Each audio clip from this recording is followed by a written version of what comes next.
So he did a test pass, it spun. And then we lined up just for a test pass, and it made a pass, and then the next pass it spun again. So I think that's why the whole running like that, running with the tires. They wanted to run OJ like that because they knew it had small tires and it wasn't hooking. So when Manny said, "I'm gonna get the big tire," like, "Oh no, just as is." Well, when Roy had went to our tent to pretty much call it, like, say you wanted to race with the OJ or whatever. Even Manny was insistent, like, "Bro, I'm not gonna race you. I'm not ready." Nobody's really dumb enough to, like, okay, the truck is not making a pass. You're not gonna grade Grudge for money, right? I mean, you make yourself look dumb. You're setting yourself up. So at the end, they actually, after the fighting and pushing, they actually agreed. They locked in. They were wanted to lock in $100. Wait, stop the podcast. Make sure you subscribe. If you like the content, cars and trucks, hit that like button. Peace and thank you. What's up, guys? This is Russell from Velocity. Today we're gonna be talking about racing, trucks, our shop, where we started. If you want to know more, watch the whole podcast.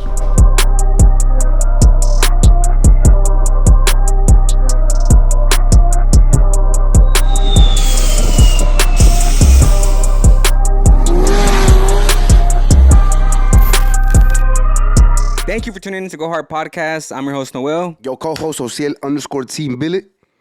Man, we got a very special guest for y'all today. He's out of South Houston. You might have seen him on TikTok, Instagram, or YouTube running them F-150 Fords.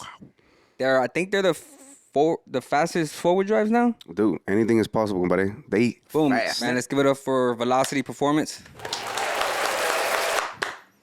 There you go, short and simple. Está bien. Introduce yourself, man. Let's go. I'm Russell from Velocity Parts and Performance. Before you start, buddy, thank you so much for the merchandise. You know what I'm saying? Oh yeah, shout out to Russell for the merch. Yes, man. Thank you so much. Every time you come on the podcast and you have merch, make sure you bring it to the podcast. We will wear it. You know, you're on the podcast. You know, Velocity's on the podcast. Obviously, we're gonna represent. And, yes, sir.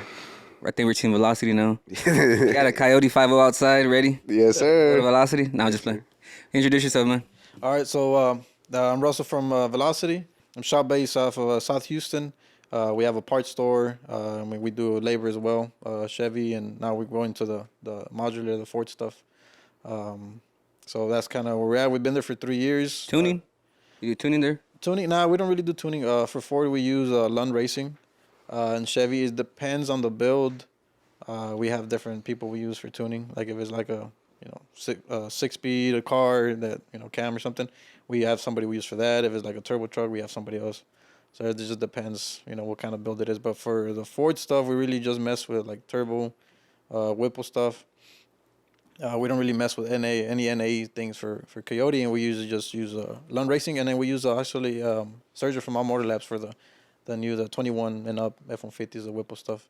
Oh, nice. We'll be using him. I mean, he's here. I mean, just because he's local, it makes it a little bit more easier. Just go with him. You have an issue, I could talk to him, and it's just, it's quick. Yeah, it's quicker. Yeah, sure. And tell us like about your background, like the truck, either the truck background, Chevy background. So, basically, I started in the garage, bro. In the garage driveway. Started from nothing. I always had a job though. Always, did something else, but always on the side. I always had little jobs. And what year was that when you started? Man, bro, before I could drive, to be honest, I started. Wow, man. Stuff, yeah. Some hosies type stuff. Even in high school, I started messing with trucks. Actually, I was a sophomore, and my first truck was a Gen 2 Lightning. It was an 01, a black one. Nice. I had that truck through high school, and then it was like in high school, it was like now like the competition. I was over here racing people. And so you always been into Fords then? Yeah, my truck was a Ford. My first truck was a Ford, and then my second, then they came the F-250. I had a 04 F-250 Power Stroke. Then I had a Mustang, and then from there, bro, I had probably at least another 20 cars, maybe. Yeah, Cat Eyes and the Colorado, right? The red one? I had a Colorado. I had, man, bro. Besides that Lightning, I had 2 Lightnings. I've had 2 TVSS trucks. I had an SRT10 Viper, the Ram. I had one of those, a single cab. Single cab? Nice. I had a C5. I always went through like different cars, bro. Like it'll be a couple months. I'll drive them and see how they were, and then sell them and got something new. Was the SRT10 6-speed? 6-speed manual. Nice, yeah. 6-speed manual, single cab. So since I had a Lightning, the competitor, was the SRT10 Viper. So I wanted to see what the difference was myself, Big difference, right? Yeah, man, the Viper. I mean, I like the Ford stuff, but the Viper was fun. It's just, the 10-cylinder engine, the ground, and it was 6-speed with the short shifter. So it was pretty fun. Yeah. That was my daily actually for a while. Damn. It's the wrong choice for gas, but Damn. I was It driving was a that. lifestyle, man. V10 It was daily? Yeah, Yeah, bro. That was my daily. I was driving that Lifestyle, Jack man. every day. 8 miles per Work. gallon? Or what? Probably less than that, bro. I was flooring it every Oh, damn. I'll be But it coming was- out of school going sideways. Bro, had to get new tires every week. Yeah, bro. I would abuse it a little bit. No forward drive, though. They still had the two-wheel drive. Yeah, it Oh, was yeah. all Yeah. two-wheel drive stuff. Yeah. What if it was forward drive? Nah, it has to be. I think it has to be two-wheel drive. I think it makes it funner. Yeah. There you Four-wheel go. drive is cool, like for the stuff we do, like the no prep racing stuff. Yeah, like yeah, that. yeah. But something you go swing it and you Yeah. go burnout, you can't do it. I mean, well now we can't do a burnout. Yeah. But not a truck like that, you can't. Yeah. It's different. It's funner. You hear it, guys. Two-wheel drive is fun. It's fun. Alrighty. Real wheel drive, not front. Do you think? I was gonna say, do you think like lifted trucks should be two-wheel drive or four-wheel drive? Lifted. Like if they're 12-inch lifts? And a 42-inch tire and 28. Well, I mean, we have drop 4x4, so Oh, Ooh, so he here, guys. He agrees it. He has an agreement. yeah. I mean, it could be two. I mean, it's for a show truck. I mean, it doesn't really matter. Not gonna really go off roading. But Yeah, Lower mine. we got forward drive trucks that are Lower my voice real quick. scraping. Not scraping, but they're dropped. Yo. Sorry, guys. Sorry. yeah. Damn, that's crazy. So what year was that when you started getting into like trucks and stuff? Man, that was back in 2012, 13, somewhere around there. Like I said, during high school, and then after high school, I was always getting in trouble, like going out to the meets and that. When they had back in the T-Works, I don't know if y'all remember that. T-Works? T-Works in Boa Day, it was like a little meet, and then they go out racing from there. I've heard of top 10 Baytown. Yeah, top 10. Yeah, I think that came after, but like back in the day, it was a T-Works meet in Pearland. That was on Fridays, on the weekends, and that's where I was at. So you're from Southside, right? South Houston, yeah. I mean South Houston, right? Okay. Tus So compadre then was you tacuachando, compadre. Man, I was born, bro. Yeah, I've been there all my life, same house. So Damn. Wow, good So shit. you seen like the era, like all these trucks, come in and yeah, like back in high school, bro, like the tacuache thing wasn't even a word. Like yeah, I know. tacuache Yeah. was the tacuache, but now it's like it's a normal thing now. Like it's the guy with the drop truck or something. Yeah. The Mexican, like how Jose says it, like the Mexican drum. Yeah, that wasn't even the term as far as back in high school. That wasn't.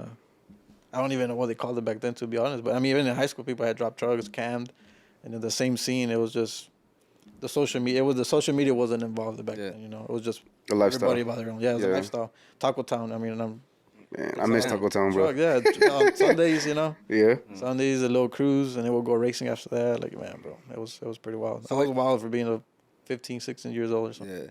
What is your definition of like tacuache? Edgar, Like what do you see? Well, clapped out truck, and it's dropped. It's half of the frame's probably missing. The haircut. The haircut. About the Lego truck. Yeah, it's like 5 different colors in the same panel. Yeah. Yeah. I mean, that's it. Other than that, I mean, it has to be that's like the true tacuache thing. Do you think that like these tacuaches don't take the trucks too serious? They do, but I think they got their own ways. Like I think they go out and like my stuff. We're better, like for example, me and they say tacuache, right? Like my scene is like the racing, the competition. We're both like trucks. We both mess with our trucks, but their thing is going on Sundays doing donuts and burnouts and. They better get that cone, man. If they don't have that cone in their bed, they're not doing burnouts, Yeah, I think it's a little different. We're both in the same scene, but what we do is completely Different levels though. Yeah, it's all different. Yeah. Yeah, but we both like the trucks and we both mess with trucks. It's just different ways, I guess. Yeah. So, talk about the. So what came after? Like, what really got you? What truck or what car got you really into like the scene? Like when you started like maybe modding it more, upgrading more. Bro, I had to be my first truck. Really? The Lightning. Yeah, I bought it bone stock. It had like 80,000 miles. It was a one owner. It was super clean, man. Where's it at now? I wrecked it. Oh, Yeah, it's damn, dude. it's a sad story. Sad story. Sad story, but Crying. yeah. Ahorita, ¿cuánto lo vendes? Anyways, what were you saying, The bro? truck would have been clean now. But yeah, Yeah. I had it for 2-3 years. But that truck was bone stock, and then like I've always been the guy like, oh, I wanted to learn, I want to learn. I've always like messed with motors before that, but I never had something I work on myself. And obviously, like nobody's gonna bring me a truck to mess with. Like, Yeah. I don't have no background. Mm-hmm. So I did that truck. I did like pulleys, and then I did like a shift kit. I ported the blower myself. I don't even know how, why, who told me to do it. I took off that blower off that truck, man, maybe 20 times, bro, at least. I would like take it off and then go test it. Take it off and then go test it. So how did you port it though? Like with sandpaper? Or? Bro, just whatever I found in my garage. Bro, I had it was life Dremel- hacking he had a before life Dremel or hack. what? He had that. Yeah, no, it was a air tool, air grinder. Oh. With, like the burr bits and all that. Yeah. Home stuff Depot's like your that. press priority, brother. You know what I'm saying? Yeah, no, I had a lot of stuff in my house. But I didn't like as far as for cutting metal and stuff like that. Like I said, it was all the like the Dremel bits, you know. Yeah, yeah. I would just report it, and I remember when I first did it, I went to go test it, and I was like, man, this thing, it was making like 12, 13 pounds, and it made 8. I'm like, damn, I did something wrong. It went less. Yeah, it made less. Oh, it my was, God. yeah, I'm like, damn, messed this truck up. So yeah, I took it off again, and I redid it to the point where then the truck was running good. And then I did that, and I did like the lower pulley, the suspension, everything in my house, bro. And like it was just something I learned by myself. I was just staying up nights, which I still do to this day. Putting my little flip kit and doing my little drop and doing my headers and doing, you know, I think I had an email tune by that point, so like data logging and doing all that stuff. Oh, Since I was okay. like 16. Like a bench tune. Got you. Yeah. Damn. Did anybody like helped you when you were doing all these truck stuff, or like upgrading your truck? As far as helping me, like I had friends. One of my friends, Gilbert. Since the beginning, he's always been there. Like, as soon as I got the truck, I was like, "Hey, bro, like, let me go pick you up." And and then till this day, he still like pulls up to the shop. And, Shout out to Gilbert, man, sticking around. yeah, he's sticking around for a OG, while. OG friend. Yeah. I've been on this since I was like 4 or 5 years old, so I was like grew up like when the block away.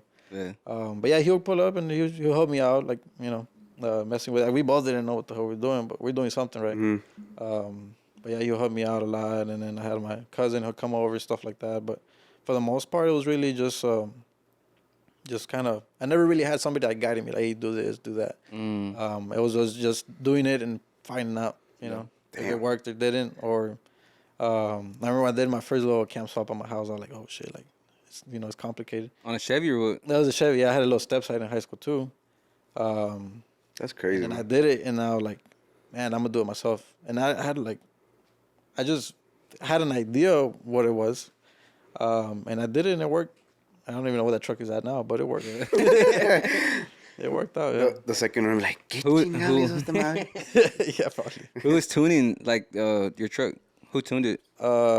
Back then, I had, who was it? I bought an HP Tuners. I was messing with it, so I got it to idle and drive, mess with it. And then I actually just lost that same HP Tuners that I had, bro. I bought it. Man, how was it? It had to be at least 8 or 10 years ago that I bought the HP Tuners. I upgraded to like the MPV i2 and then like did like send it back, and I just lost it like 3 months ago. Damn. So I've been having it like my OG, I guess HP Tuners. I lost it. It wasn't even worth what I was doing to lose it. But yeah, I was just messing with it, bro. And then I started trying to tune it. I never really like took lessons or nothing. I don't tune. I don't claim I tune. Yeah, yeah. But so you had like lost files in there or what? No, well, like the files are still on my laptop. Like far as like tunes I've done before, trucks that I mess with. Yeah. But like the hardware itself is, I lost. I need to actually order a new one. I thought you were gonna put like a Chuck, like when he lost his laptop. You remember Chuck, right? Yeah. Chuck LS6. You know he like lost his laptop, or like somebody stole his laptop. I don't remember that. Yeah, and so that's why. Oh, like all his tunes and Yeah, all his oh, tunes and everything, because like at one point Chuck was tuning like really good, and then supposedly his laptop got stolen or lost it or something, and then his tunes like fell off, and then he had to come back up, something like that. It sounds like But he was like all over forums, like blasting on LS1 Tech, like about it was a big deal. yeah, kind of. It was Like kind of a big deal, They but stole his tunes, I guess. yeah. He lost his bass. But nah, it wasn't like that. Like I said, I never really tuned, you know. But yeah, I did use that for that truck, and it just started going. I was supposed to turbo it, and back then actually, it was a 4.8. I cammed it, and I had bought.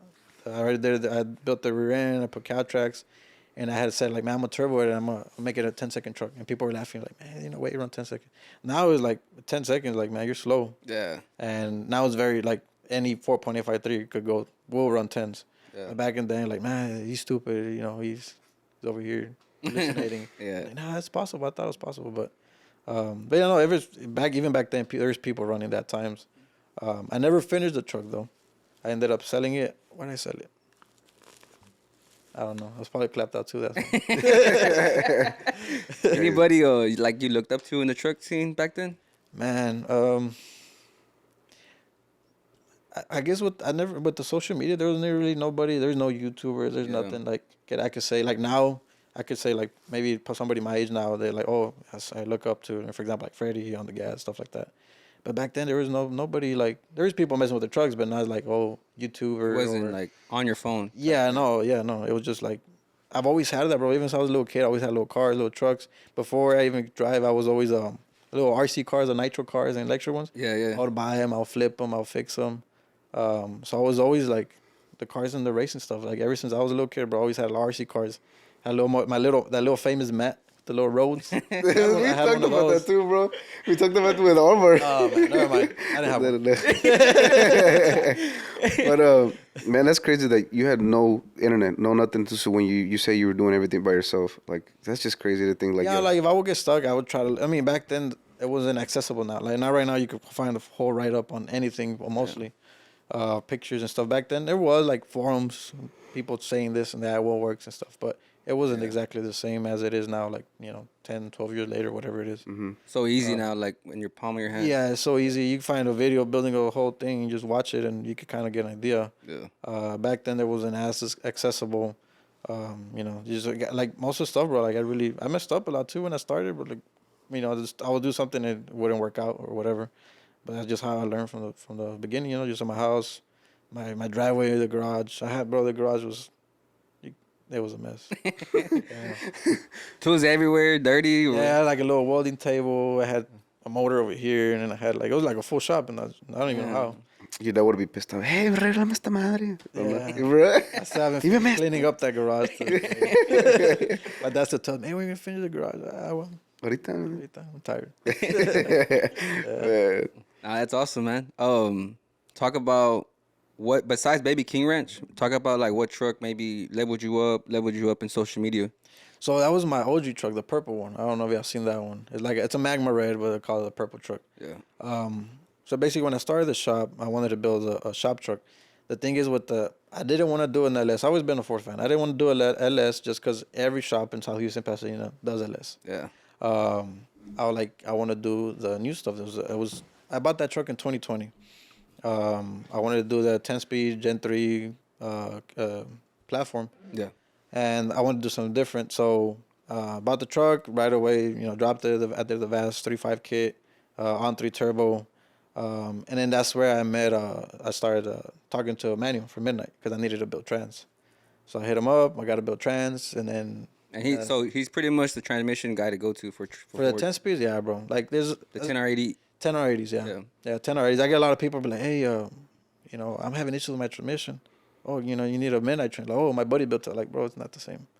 Like I've seen how they're built. I know the stuff behind the transmission, the 10R80s, what he does. I'm sure they haven't been as developed. Haven't gotten as much testing as the ones Midnight does. So it's not the same as like somebody in the garage taking it apart, putting it together. It's not. Yeah, they haven't got through the same issues and testing. You gotta pay to play, man. Yeah. A lot of people want to do shortcuts. Before you go on and you keep talking about the truck, how much power does those Midnight transmissions hold? So, for example, my truck, it made on 16, 17 pounds, it made 1,060, I think.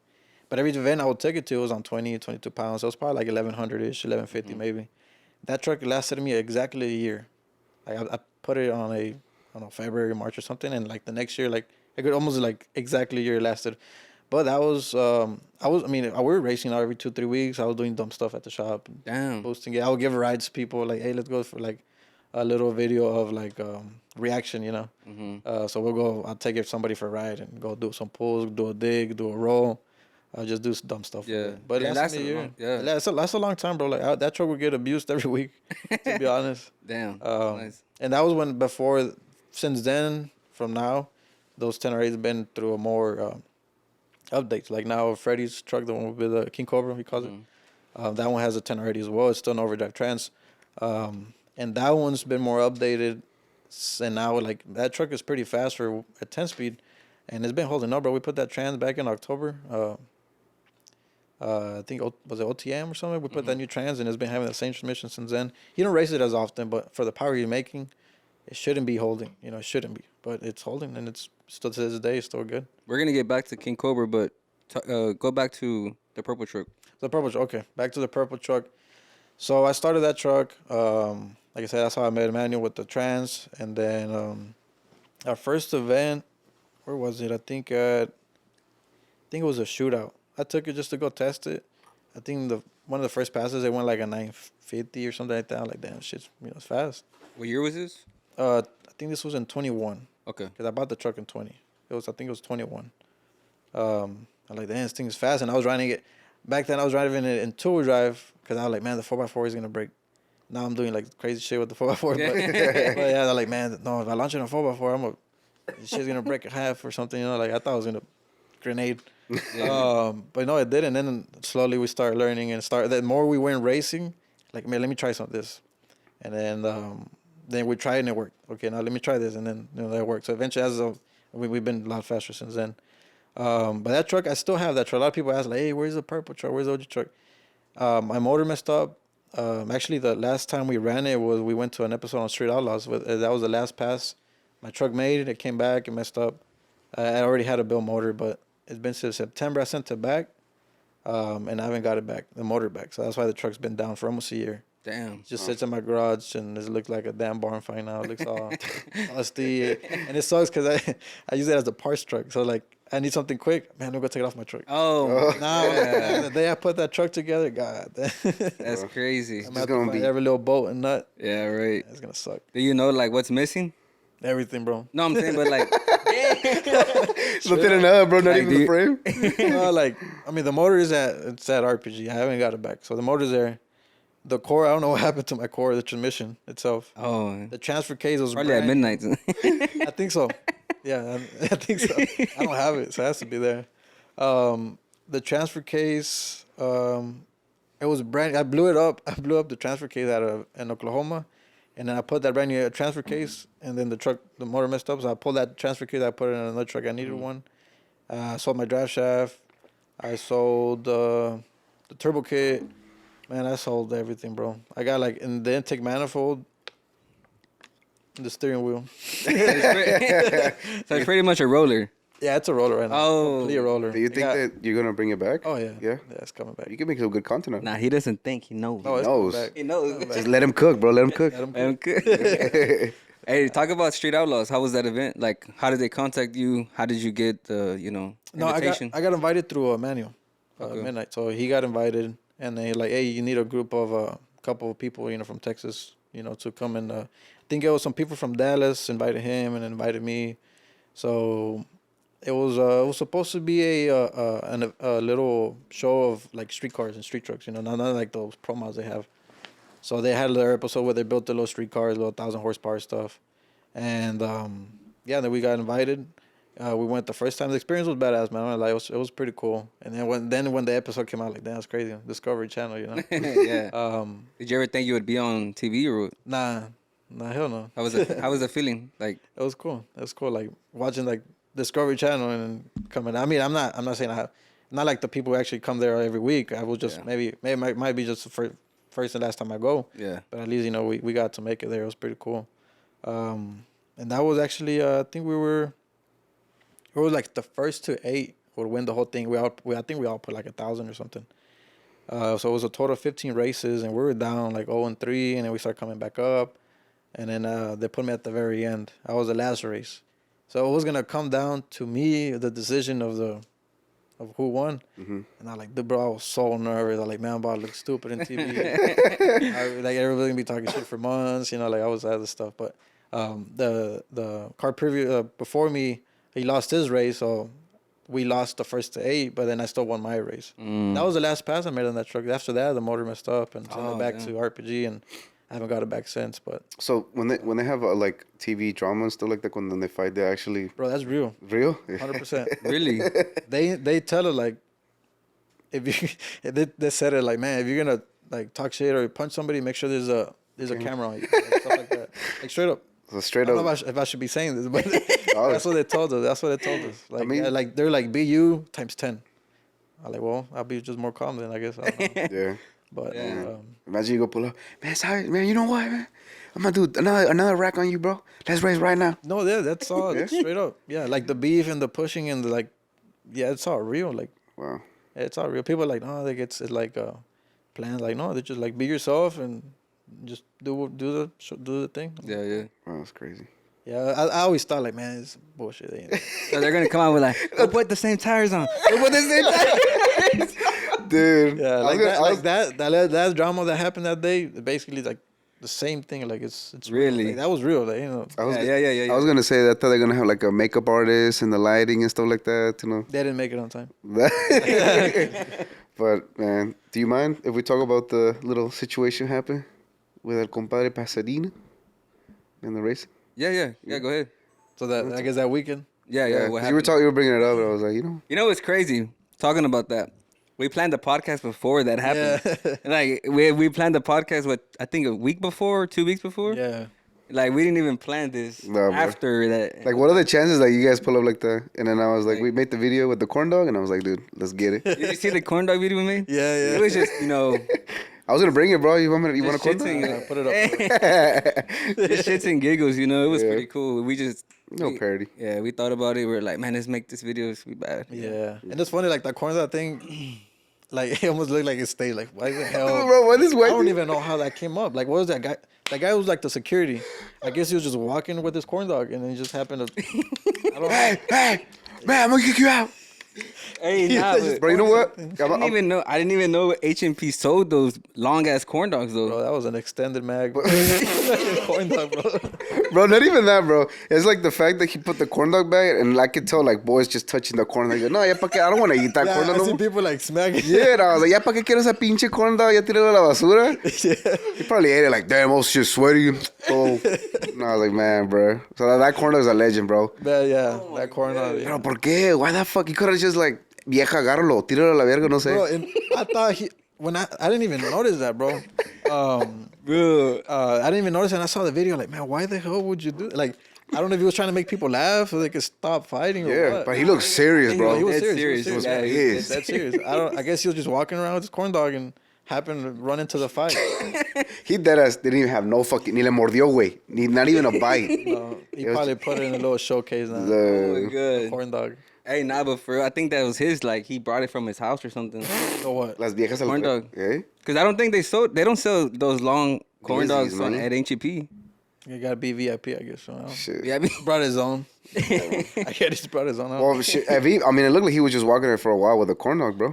He was just holding. Man, yeah. Porque ya was todo frío, ya. Unless he like try to grab something from the like, shit, I'll scare him with this. I don't know, bro.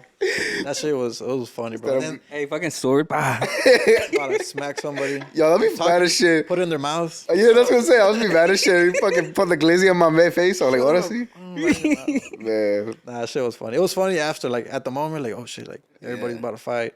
I think at that moment, that's when Manny went to go get the big tires, and I was on the phone. Now, like, Yeah, he wasn't even there, right? Manny wasn't even there. no, he went to go get the yeah, big yeah, but he tires. went to. So he never got, he actually wanted to get the tires. He went Yeah, to he get went them to and go put get them them. on. Yeah. put But them what I'm on. saying, but like, you know, on the fight, it was like, put the tires back on. Like, why you chasing this? What you No. So the thing was like, they wanted to run with the tires he had on, but Manny had the big tires at his shop, which makes it a different setup, like from a drag and then a street. Yeah, so I guess to start from the beginning with that, like why that happened and the arguing, we went to the event for the 550 class, and then I had a grudge with, with a Gremlin. But the Gremlin race was actually Roy went to the shop himself personally to call me out. He wanted to race, and I was like, okay. When was this? Like the day before? or Oh, something? that was like 2-3 days before the race. He Oh. just came like, hey, because I think they were going to the H&P event, and they're like, we were going too, and they're like, hey, you wanna race? You like, we race for whatever. You Like, said it like that. You want to race or what? you like, you want to race? Trying to hit a lick. Hala, Nah, he's like, you want to. Actually, when he went, he talked to Jesus. I was driving to the shop and then I wasn't there, and he called me, but you went to the store to basically call me out, I guess, to like lock something in. Yeah. So like, yeah, whatever. The truck, I hadn't really messed with it. So like, man, well, I guess game on. We pulled it apart. I put a new set of head gaskets. We did a couple of changes. So you guys always had like beef before, or Nah, they were really cool. just out of nowhere? Just like, yo, I just wanted to race. Yeah, like, no, we never had really beef. I don't want to say name, but there's been a specific person ever since like they kind of joined the truck scene. They've been always running their mouth like, "Oh, I got you. Hey, I'm gonna come up. Hey, I'm gonna call you. Hey, you better," like shit like that. Like, Oh, yeah. bro, like it was all fine until he started like saying stuff. He'll like call me out or call out one of the trucks I build, and like when you call somebody out, bro, it's not really like friendly. Like that's like that. I think Matt had made a post of that. Like it's called grudge racing for a reason. It's not friendly racing or friends racing. Yeah. Like This if guy you might- race somebody is because you're trying to prove something, or you're trying to prove yourself better, or that your truck is faster, or whatever, your shop is better, whatever the case is. Respect or whatever, yeah. Yeah, you don't just grudge race for, oh yeah, man. Hey, man, like, nice race, man. yeah, no, not I exactly. enjoyed the L. Yeah, no, like even after the race, you might be like that, but the point is like, okay, who has a better truck, who has a better setup, who's faster, At the end of the day, is who's faster has always been the thing, but yeah, no, it started like that. He went to the shop, called me out, like, yeah, whatever. I wasn't ready, but like, man, shit, we stopped what we're doing or out of the way. Yeah, like, man, we're gonna get the truck ready. It's serious. So we pulled it apart. I put a new set of head gaskets, just because it'd been on there for a while. I put a new set just so we could turn it up safely and it won't, blow ahead. So we did that and just got it ready. And then the day of, we had locked in already, 5-a-side. Y'all locked in money already too? Like He already said like, oh, I'm down to race for like 5. So I had in my mind, okay, we'll do 5. 5-a-side, so 10,000 pot. Wait, 5K? Yeah. 1,000 aside. Okay. All right. Yeah. So then the day of whatever, we joined the 550 class, and then the manual took OJ for the 550 class. So he didn't have a grudge race. He was supposed to grudge race maybe one of the other passenger trucks, but they never said anything. But since he was going to go around the 550, he wanted to put a 275 tire just to test it, just to see what it did. So he did a test pass, it spun. And then we lined up just for a test pass, and it made a pass. And then the next pass, it spun again. So I think that's why the whole, running like that, running with the tires, they wanted to run OJ like that because they knew it had small tires and it wasn't hooking. Yeah. So when Manny said, I'm going to get the big tire, like, oh, no, just as is. But when Roy had went to our tent to pretty much call, like, say he wanted to race with the OJ or whatever, even Manny was insistent, like, bro, I'm not going to race you. I'm not ready. He's like, give me a week. Like, after, cause we had an event in Louisiana. Like, after this event, we'll get ready and we'll lock something in for whatever. He's like, but y'all already did y'all's testing. Y'all's trucks go down. This truck's hasn't been set up with these tires. So, obviously, I mean, nobody's really dumb enough to like, okay, the truck is not making a pass. You're not going to grudge for money, right?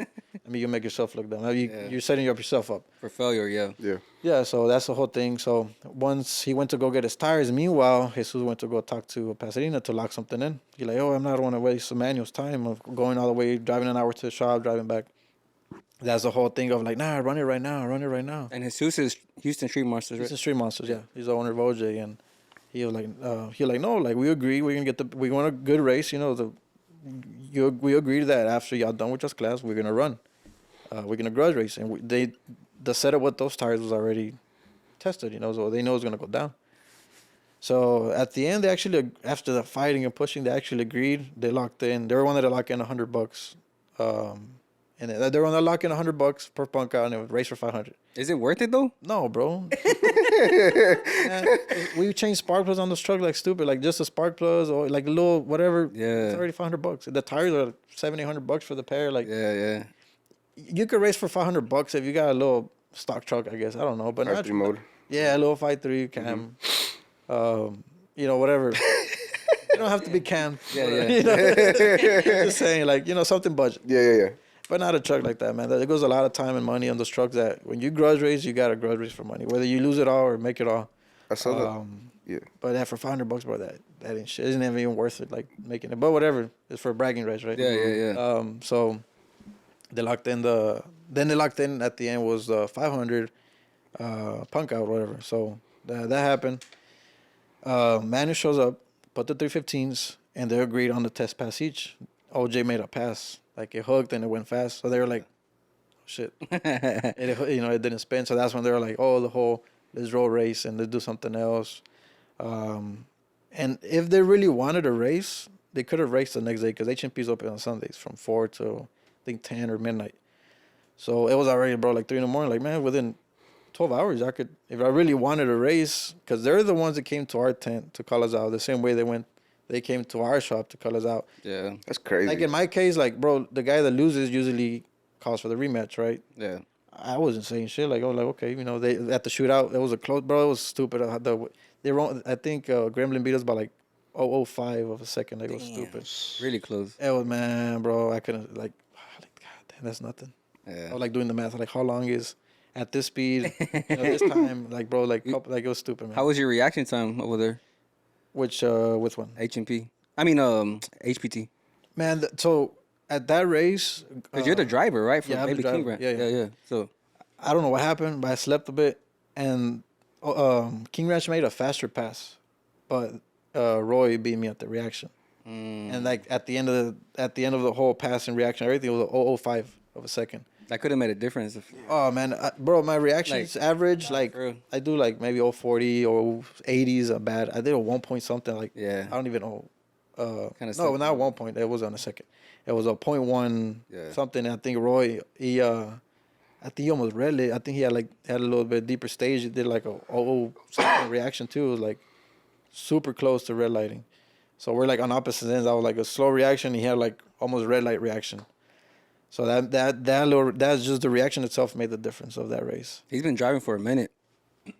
Yeah. Roy's been driving for like a lot of different. Yeah, I know vehicles. he's been in the racing scene for a while He's too. been driving for a while, bro. Crazy. Yeah, but now and I was good. Like the race before, we had drawn the OJ, and I did a badass reaction. And even man, like, man, why the fuck you didn't react like that when you race again? Like, I don't know, man. Sometimes I was like hit or miss, and then recently because when we go testing, I was always like just focus on the truck, and I would just wait till the light was green and then take off. But now, like no, like now that we go testing, I actually try to hit the tree. So I've been like not actually practicing the try. Now back then I was just worried about the truck going down, going straight, or whatever. So I noticed on the race with Gremlin, it went sideways. Mm-hmm. What happened? I don't know. Life. Because Gravity, yeah. because it was like midway and then it like Yeah, it pulled me to the wall, and I was like, man, I would ride this wall, bro. Like, bro, I it would pulled not him. let You off. didn't see that? No. Okay, Yeah, so my when bad. he took off midway, just like skeeted like to the right, and then he brought it back to the Yeah, left. he went to the left, and I got close to the wall. Yeah. But in my mind, I was like, I'm not letting off. Like, unless I'm about to flip over, but like, I was not gonna let off, bro. Like, I would ride that wall like the NASCAR shit. They did it. That's what I was gonna do. For the new people here, I wanted to ask, which truck are you talking about? Like Baby let's- King Ranch. King Ranch with the Gremlin races. Okay, Yeah. Yeah, that race, the previous race we had. Mm-hmm. Yeah, it went straight for half of it, and then it pulled me to the left. Still got him. Yeah, I still got him, man. You're just gonna risk it, bro. Ni lo que pasa nada. Man, bro, at that Risk it for the biscuit. Yeah. when you're in there, bro, you're like, man. And then I got so much used to. We do a lot of no prep stuff. Like the day before, we were testing on the I-10 on the feeder, like doing crazy shit, bro. We were like doing stupid ass. No, you were in Mexico. Yeah, You were in I-10 Mexico. I-10 in Mexico, Mexico. Yeah. crossing the border. Yeah. Golly. We're testing out there. I got you. Yeah, we're used to like giving the truck straight and and just like, all the no prep stuff, bro. Sometimes we're like going almost sideways and we're still in it, Yeah. Boyd and I and you got really used to the F-150, like the whole no prep, and the truck was doing crazy stuff down the street and we don't let off, just because we know what they do. The feeling, yeah. Yeah, we know the trucks. Yeah. But yeah, no, that was a clean race. We took off. I think I had him by half a truck, and at the end I think he blew his motor or something. Damn. But yeah, that was a badass race. Though. It was close, but I mean it's one of the fastest 4x4, so there's gonna be always back and forth. But maybe next time they get me, I don't know. But I know we're gonna be ready for it. So Talk about Baby King Ranch. What's all done to it? So man, honestly, that one I think this is just this year, maybe 3-4 months ago, went to a TH400. The 10R80s, like I said, they hold up, but the stuff we were doing, I mean, honestly, these trucks are making like 1,500, 1,600 horsepower. The 10R80s just don't hold. They're not since we also do grudge race, like you lock in a grudge race and you could lose it because the tranny didn't shift or something like that. Yeah. So the 400 really hasn't made us faster. It just made it like now we know the truck is Reliable. gonna shift. Or know, not really. Or, Yeah, I guess a little more reliable.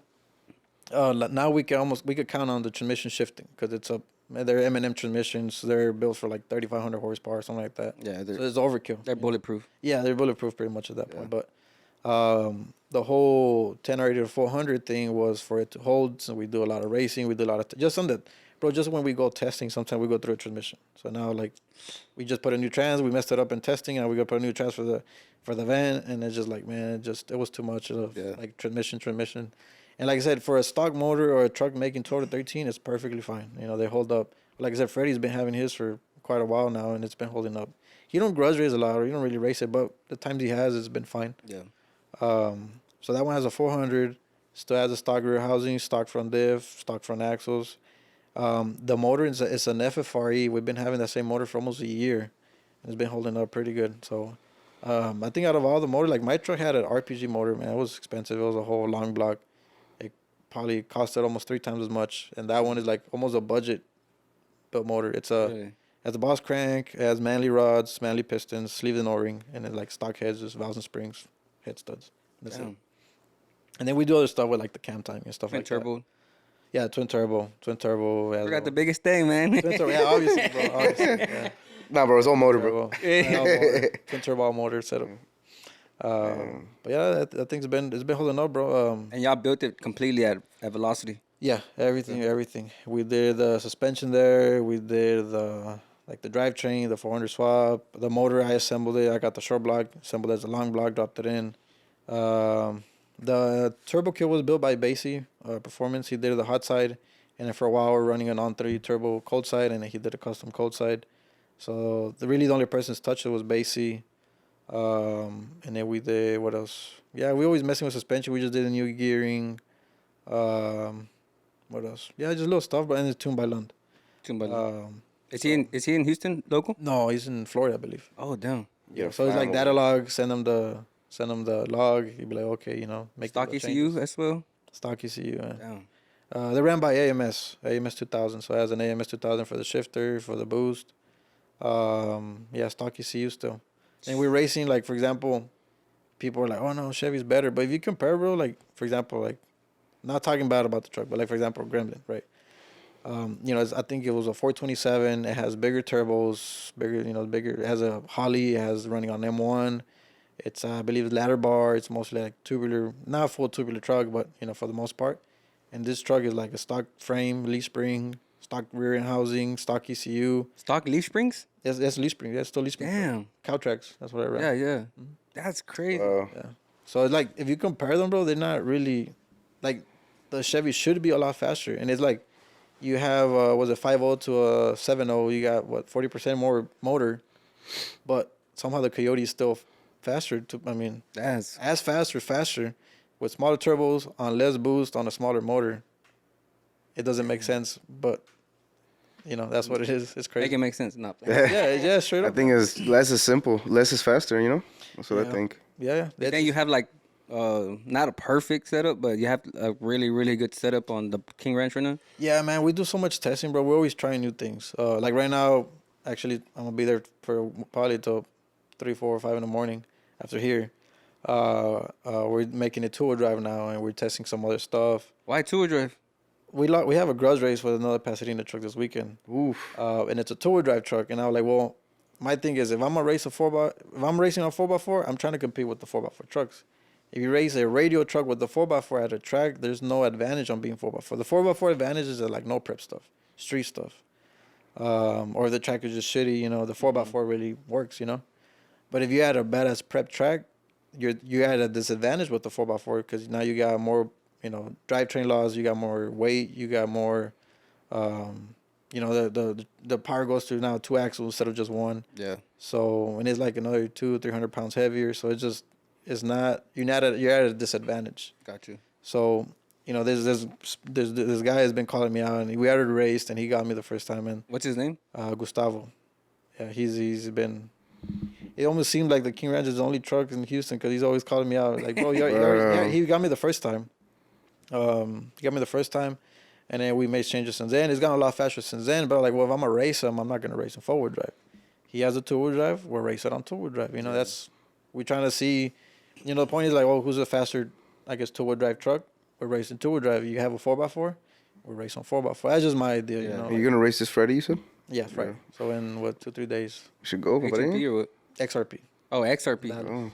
Headed to Dallas. Oh, it's in Dallas. Oh, like like to- damn, it's gonna be a good show. Yeah.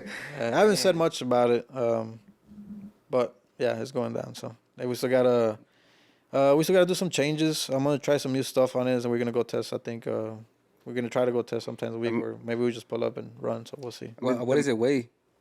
Sorry about that. No. Oh, what does it weigh? It's like It's like not as light as because there are aluminum bodies, but they're not as light. Well, I'll tell you this, like a Still laughing at me. I'm confused too. My bad. nah, like they're not as light as people think. A full weight truck, like a 4-wheel drive single cab, you know, like with low power adder, it'll probably be at 4,500 pounds, like with no driver. So they are pretty heavy.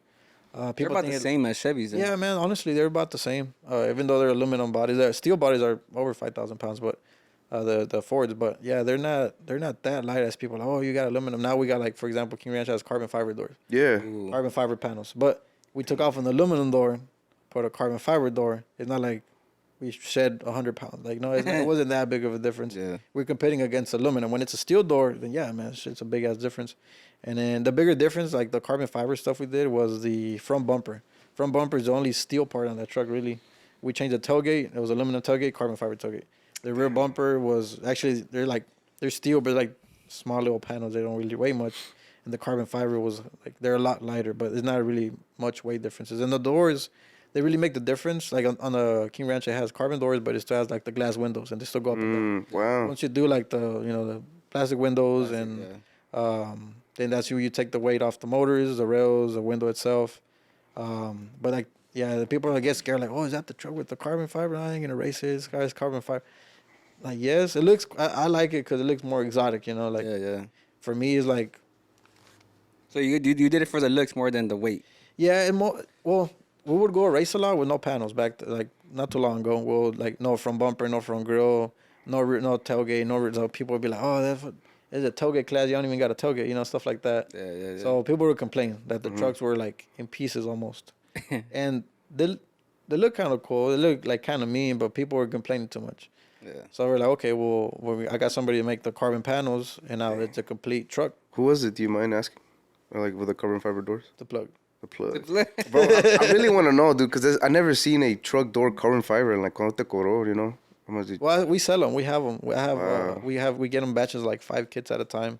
Nice. It's crazy. Like, I was like, dude, what the fuck? Like, it's just straight up carbon. I thought Yeah, it was carbon. cool. Yeah. Yeah, carbon. So, yeah, that was mostly for that, bro. For the people not saying stuff, and people still say they're not like, oh, yeah, it's carbon fiber, this and that, and it wasn't really a weight difference. Now, actually, from the truck not having panels, from having carbon panels, we actually added more weight than before. Like if you take off the front bumper versus putting a carbon bumper, the no bumper is gonna be lighter, right? I mean, so people are like, you have this whole thing like, oh, it's aluminum and carbon fiber, it's too light and it's fast. It has to be fast, and it kind of sucked now because like for example, we went to Louisiana this past weekend. We were supposed to log in 2 races, and everybody's afraid of 4x4 F-150s, bro. To be honest, and then now they see carbon fiber and the turbo sticking out, and they're like, oh no.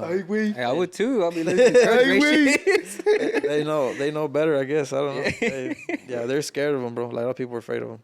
Around like how much power is it making right now? It's making about 15, 16. Okay. Maybe more. I don't know. We've never really tuned that truck. Even since the beginning, it was just data logs. That's my Nice. estimate. Wow. It might make more. I don't know. It makes 10,000 horsepower, bro. Nah, so around how much money does it cost to build a baby King Ranch? Damn. Yeah. Well, the truck itself, I know that one was, man, and then we got it was the wrong truck because that truck had like 10,000 miles or something. And we just fucking took it apart. Fuck it, bro. So YOLO. that truck itself was like 36 or 38 to 2020. So by the time you get a built motor, like for example, the FFRE short blocks are like 12,000. By the time you get that motor assembled, you're probably in the 16, 18 range with all little miscellaneous stuff. Yeah. That TH400 we have in them from M&M was almost 20, just the trans. 20 bands? Yeah, No converter? with converter. Oh, with- Included converter, shifter. Okay, and okay, stuff. okay. But that's our that was our. Damn, still- that was our price too. Like the retail That's was still more. hookup prices. Yeah, so Pay to hookup. play, baby. Yeah, and the whole suspension. More the than billets. shafts. Yeah. Yo, chill out, bro. Let him talk. All right, man. No, and the wheels themselves, yeah, like the Belloc. We have Belloc wheels, and they're like 2,200 each. They're expensive wheels and got 4. tires, and yeah. So it adds up, bro. Like especially like keeping up with racing, you got to put it. We just put a new set of 4 tires. Like I said, we pull the motor head gaskets. We got to do flush the trans fluid. We have to Maintenance. do the maintenance, bro, to keep up with them, and make sure they're A1. When you go run, you gotta make sure it's good. We put a new set of spark plugs on that truck for no reason, bro. Straight up, we make 2 passes. Oh, new plugs, and like we pull them out. They look the same as the ones we, but it's just like Make One sure. of those things that you one have of the to. things. Yeah, you have to like every. I don't know, like fallar. You Es know? que ando traumado, güey. Yeah, I've never had issue with plugs, bro. Man, we've been changing them like they're like cheap. They're Yeah. pricey. So every event though, it's plugs and oil. That's why we like sometimes I say that like we have a racer. Like I'm just doing plugs and oil. I say like, kind of kidding, but it's really. Yeah. They're really reliable, man. Like they go down. You can bet your money like the trucks are gonna go down that track. Like, I don't want to jinx it, but I mean that truck's never really let us down. Or I've never been to a like. There's a wood right there, bro. You can knock on the wood if you want to. Is it real? Real wood. Foxwood. Yeah. Yeah. So around how much you think you put into it? Going back to that, man, it has to be like how much we spent so far, or how much Yeah. would it cost to like somebody comes and Yep. builds one. Yeah. Which one? How much would it cost to like somebody come and build one? Because not where you got, because you obviously you Yeah, it's over the time. yeah you different setups and this and that, Including the truck. If you do like a 10R80 build, for example, 10R80 build with the turbos, all that. No. Talk about the Turbo 400. Oh, 10 okay. Yeah, you probably, including the truck, you got to be ready to spend at least 120, 140,000 or something like that. Yeah. That's a lifestyle, compadre. Yeah. That's a lifestyle, bro. You want to be So top. we're not running for $500. Grudge race. That's why you don't, bro. That's why they don't do 500, bro. Yeah, it's not 500. Yeah. I look, it would have been mad too, bro. Like really 500? Dead ass? Yeah. Well, It's 500. Dude, the trans fluid we have on the truck, like a gallon. You is think it's 200 disrespect though? something. Like, hey, let's race for 500. Yeah. Bro, that's. mejor for 500, let's go run. Mejor. Pata, güey. Empata, pues sí. But I, honestly too, at the same time, Gremlins were they built a lot of money in Gremlin too, Oh, yeah, no, that's and all the race trucks like. Yeah, bro, there's no trucks that like the trucks we race, ain't no really budget trucks. All the Yeah, trucks yeah. at least 100,000. Yeah. 100 to 300,000. 100 plus, yeah. So if you don't want to buy a house, you know what I'm saying? Might as well go. Nah, bro. But that's a lifestyle, bro. I mean, I'm not gonna hate on the lifestyle, bro. Like, that's your life, A lot bro. of people be like, man, it's like, it's all like pointless. It's all, but it's like you said, it's our lifestyle, bro. Like, Not I said, even- I could start from like when I was a kid. I was like trying to, competitive and building something fast, and to this day, it's still a thing, Not even that, man. It's just, I feel like it's a good promotion for you también. Yeah, Like, you should For the think. shop for sure. Yeah, for the shop. Like, dude, what am I doing? This is my life. yeah. That with me, that's what we're promoting. Yeah, we don't go to like shows like. I know a lot of shows that like, burnout and show, like we don't go, like we'll go to whatever racing. The most of the racing stuff, we don't really go to like the regular shows, burnouts. Talk about King Cobra. King Cobra. So, I think I only had my truck running at the time. Freddie bought, man, his idea was so weird. He bought this truck at an auction, the King Cobra when it was stock. He called me. He like, hey, I want to get a C10, and then pull the cab off and put the Cobra, the cab, what was it, the C10 cab and the bed on the F-150 chassis. Like, man, what the hell are you doing? What you mean? Bro, no, like you have the F-150, let's build one. Like, Yeah. build a turbo. Like, nah, that's not me. And it ended like that. And then I kept bugging him. And then Was that his first Ford? I don't know if it was for no. I think he had a Lightning probably at the time, but I think like a Gen 3 stuff. Yeah. I think he gave the Lightning away. He gave that one away, right? I don't know, but I'm saying like personal. Man, I don't even know to be honest. Damn. Yeah, you're right. I'm not sure. Yeah. He had a red Nah. one. I think He had a red one and yeah. a blue one, I believe. Yeah. I don't know if he gave one away. But I He want probably, he to. probably was like, nah, I don't want to build a Ford. No, he even told me like, nah, I'm Freddie LSX. yeah. Hey, Gotta okay. keep it Chevy. And it's funny because in the back of the truck it says big ass letter Freddie LSX, and they're like, hey, you got an LS in that truck? I'm like, no, no, bro, it's just that's his name. People like we go out to some of the events and maybe they're not up to like the YouTuber thing. Yeah. And they're like, they got an LS in that truck? Like, no, got a Coyote. Yeah, Just okay. that's the guy's name on YouTube, Yeah. But now I started like that, and then, man, how the hell is? Oh, and then we did his red turbo truck, the clone. I believe it was a no, it wasn't a clone, but well, that setup on the clone now. The truck it was before it was a red one. It was running. He bought that truck turbo, and then he was having issues back to back, and then eventually I talked him into like, hey, let me fix it. So we redid the turbo kit. We put a new set of heads. What did we do? We put a brand new wiring harness on it. Redid the fuel system. We did everything. And after the truck, it was like a nice little 9-second truck. It was a pretty fast truck. But every event, I know like Frank would call him out and Beto, and he get gapped. Everybody will gap him, bro. Yeah. Like I feel like they were taking advantage of him. Yeah. Like they knew they were gonna call Freddy just to beat him. And the truck was quick, but for the vids. yeah, he was. Velocity did it, bro. Yeah, like, I would even tell like, bro, you're gonna race him. I'm gonna look bad. Yeah. Because you don't want to spend money on it. Or you don't want to build it. Like, Yeah. go faster. With it. Yeah. Like, nah, I don't care. Like, okay. And then one day, All right, I'm gonna stick the velocity sticker up. Nah, play. and it was cool. I could say, bro, since we built that truck and since he took it apart, he never had a single issue. Like, he'll go racing, road racing. He'll go to the track. Never broke down. Never had an issue. So I could say, like, it wasn't the fastest, but it was blowing no motors. It wasn't no, it wasn't It was reliable. All reliable, reliable, yeah. bro. Straight up. I'm sure he could say that himself. It was running good for a year, and then he pulled out the setup, put it in the clone. I don't know why. He was gonna do something else to that truck, and he changed his mind. I don't know what he's doing, but he always like has different plans. But yeah, no. One day he called me like, man, okay, I want to build a truck. I'm like, well, shit, I've been telling you to build the F-150. He's like, all right, well, let's do it. So yeah, he came one day, and like, like, this is a quote, this is the motor, this is what we're gonna do. And their Colorado event, actually, it's coming up again like in 2-3 weeks. He like, if you finish it, man, bro, we had a couple, like 2-3 weeks, I think. The truck was bone stock, so like all lifted and shit. Yeah. If you build a truck, I'll fly you out there. Oh shit, all right. Yo. So we built that truck, bro. That truck was built, I could say, like in a week, from bone stock to Race ready. race ready. Damn. Crazy, bro. Like suspension, fuel system, swapping out trans. We did the pauses on the diffs. We put the built motor. We did the turbo kit. We did the plumbing, the boost controller. That was one of the first trucks that had trans brake on the 10 or 80 with the bump. So that was like, let me try it on his truck, and it worked out badass. Yeah. So we put the watt box stager. We did the boost leash for boost controller. The little wiring, bro, was a whole. I didn't sleep for.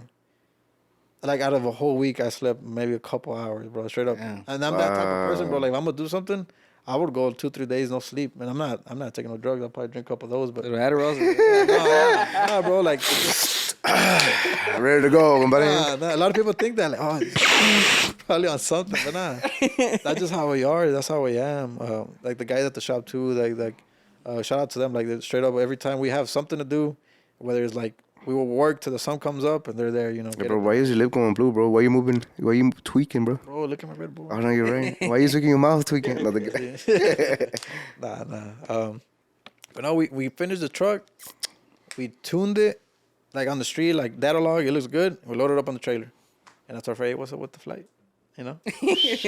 Promise me, dog. Yeah. I shipped it out. I shipped it over there. Yeah, they put it on the trailer, and I think one of his guys, they're gonna go drive all the trucks over there. Yeah. So that was pretty much we hadn't even really tested. We did a couple pulls, make sure like the tune was good, the log was good. Lund said it, thumbs up. So we just loaded up and took it. And then you raced it over there. It didn't do that good. The DA over there, the altitude compared to here right now, you're at sea level.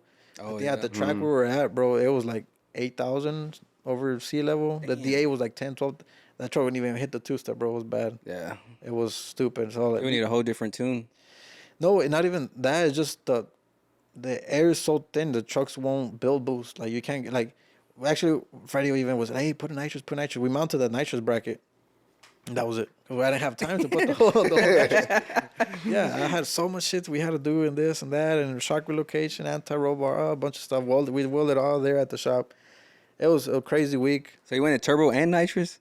Yeah, nitrous, we wanted to really use it to spool it up. Yeah, so after we put one of the header kits at Midnight Cells in Basie is the header kit, the truck, like the reaction on as far as getting on the two-step, gives that term, it was a big difference, bro, from like the on-3 log. So we ditched the nitrous. It was too much. First of all, like the 10 or 80 wasn't going to take the nitrous and the boost. And then the times I would try it, man, the truck would just like take off all stupid. Like it would just go crazy. We went to an event in Oklahoma, first round. I lost because I hit the I was on the nitro, I think, before I even let off the trans brake. Damn. I took off and the truck just spun off forward and went to the middle. Damn. It was because of the nitrous. So after that, the last time we used nitrous, and it hasn't really needed it after, really. And then you gave him the ticket. This how much it cost. Boom. yeah, Nah. yeah. But no, That's and a the big trucks. ticket right there. Shit.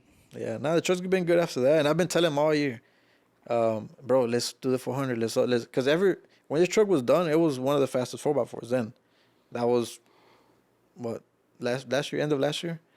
It was pretty fast, bro. For an overdrive trans and for what it was and for like what the trucks were running at times, it was one of the fast ones. And ever since then, we've updated so much on like the stuff we've done on cam timing, the turbos, the kit, the 400, the weight reduction ideas, this and that. Like us and Midnight, like on those, we have those trucks that were like, he tested this and it worked, so we tried it. And we tested it. We were going back and forth testing those trucks. We're like, well, we have them down. So I always thought, hey, dude, let's update it. Like, nah. And he dropped it off yesterday. He has to take it to Colorado in 2 weeks. So like, oh, let's do it now. Oh, no. Oh, no. I'm telling you, damn. Crunch Hey, time. compadre, can you help me out? Oh, man, I'm not going to sleep. Te cobro doble. Te pongo un shout out. Digo, me cobras doble, digo. I was even playing, but I think it's kind of serious. It's like, they dropped it off. And, oh, yeah, we need it in 2 weeks. So here's your keys back. I was like, man, I don't think I could do it. I don't think I could do it no more. Like, not no more, but there's so much stuff that I wanted to do. I want to do. But in 2 weeks, I don't even got the parts, bro. You just pulled up randomly, you know? Yeah, I still got to order stuff. So it's at the shop now. I don't know what the hell I'm going to do. But try to do something. We're supposed to put like a new little, like, put a little rebuilt, like, refresh motor in it and do the whole like, basically, like, do it to the King Ranch setup. Yeah. You better be like, compadre, como que like, hey, like, I want to do this right. You know what I'm saying? I don't want to be like, no, you know. Yeah, Don't be telling me like, hey, bro, pues, ¿a qué horas o qué? Digo, pues, No, he probably called me tomorrow asking me, hey, ¿la troca? es todo Ah, tramado. güey. Ahí está parqueada. Está, güey, está bien y tú. His truck was the first set with carbon doors. And he just put the hood on. He didn't finish putting, what else? The tailgate. He never put the tailgate on. And then... There you go, the tailgate. Boom. Tailgate, yeah. Yeah. They put it on.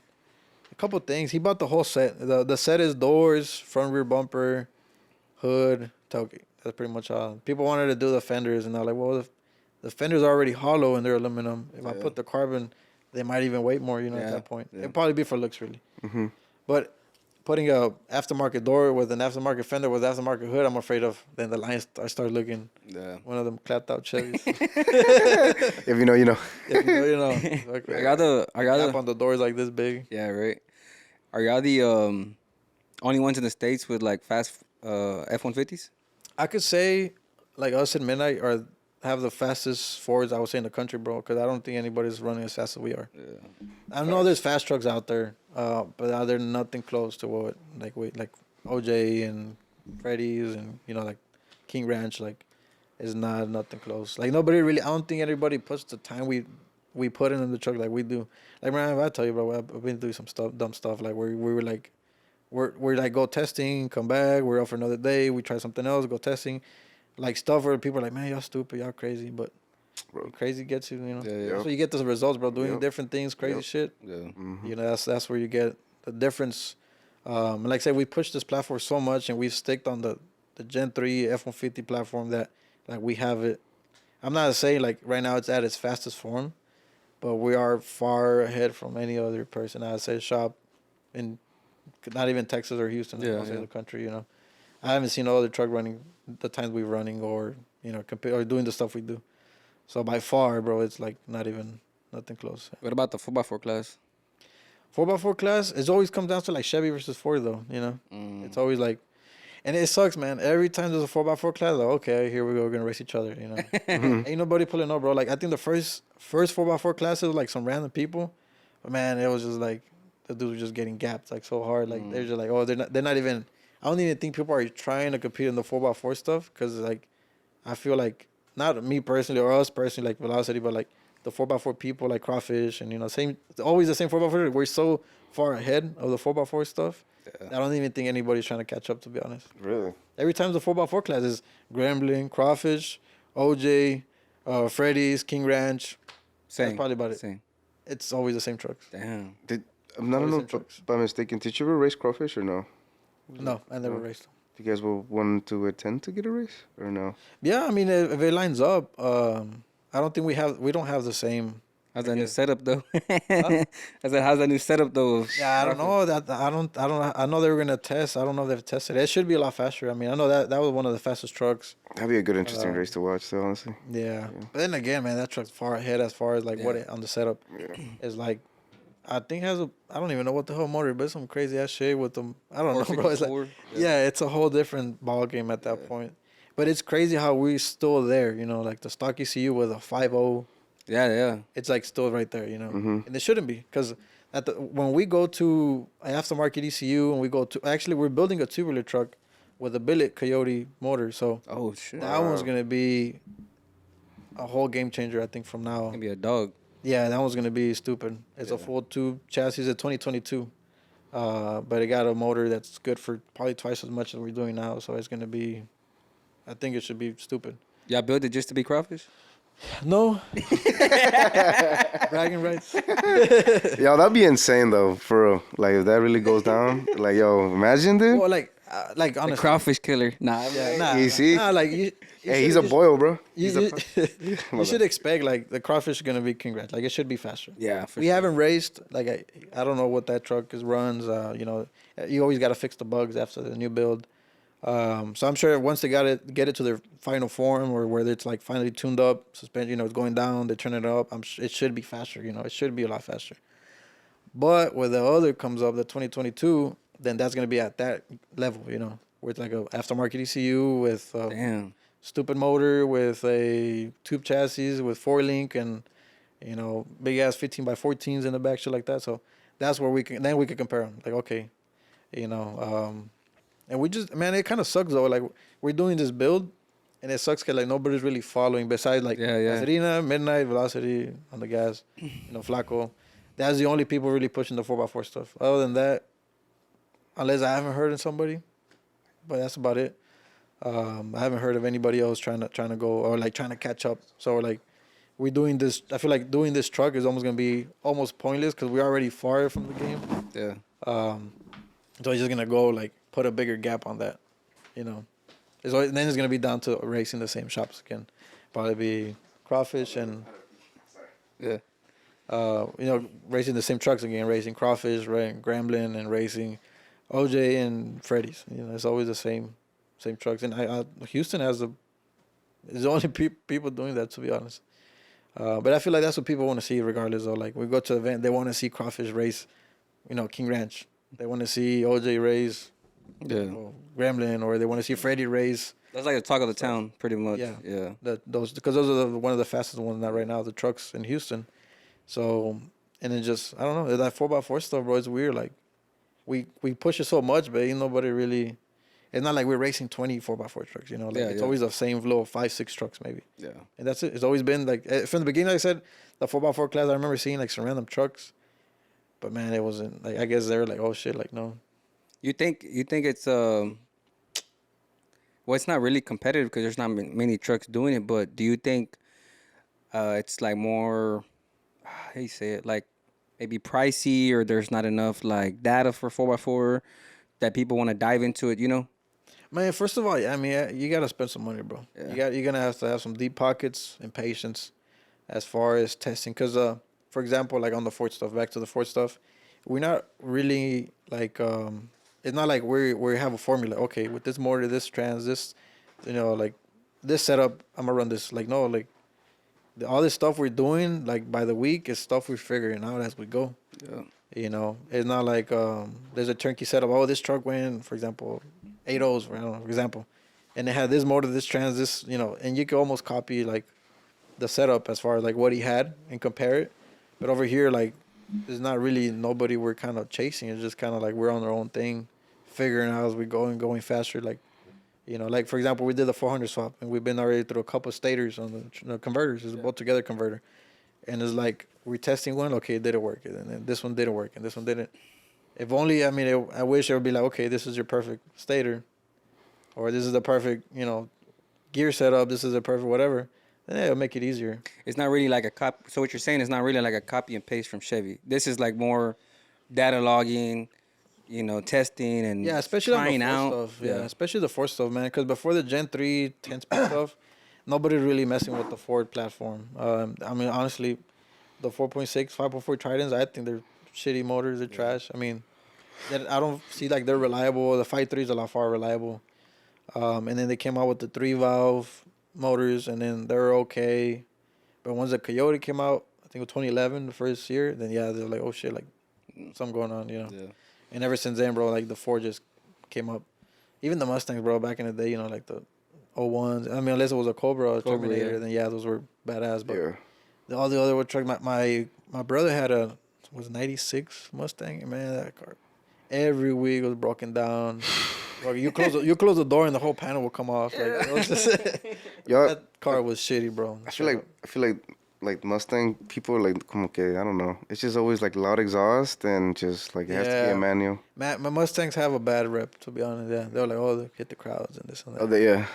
But I think because a lot of people buy them just cause how fast they are and like the cheap, Yeah. Bro, like I'm sure y'all have seen it. Like there's like bolt-on, full bolt-on Mustang.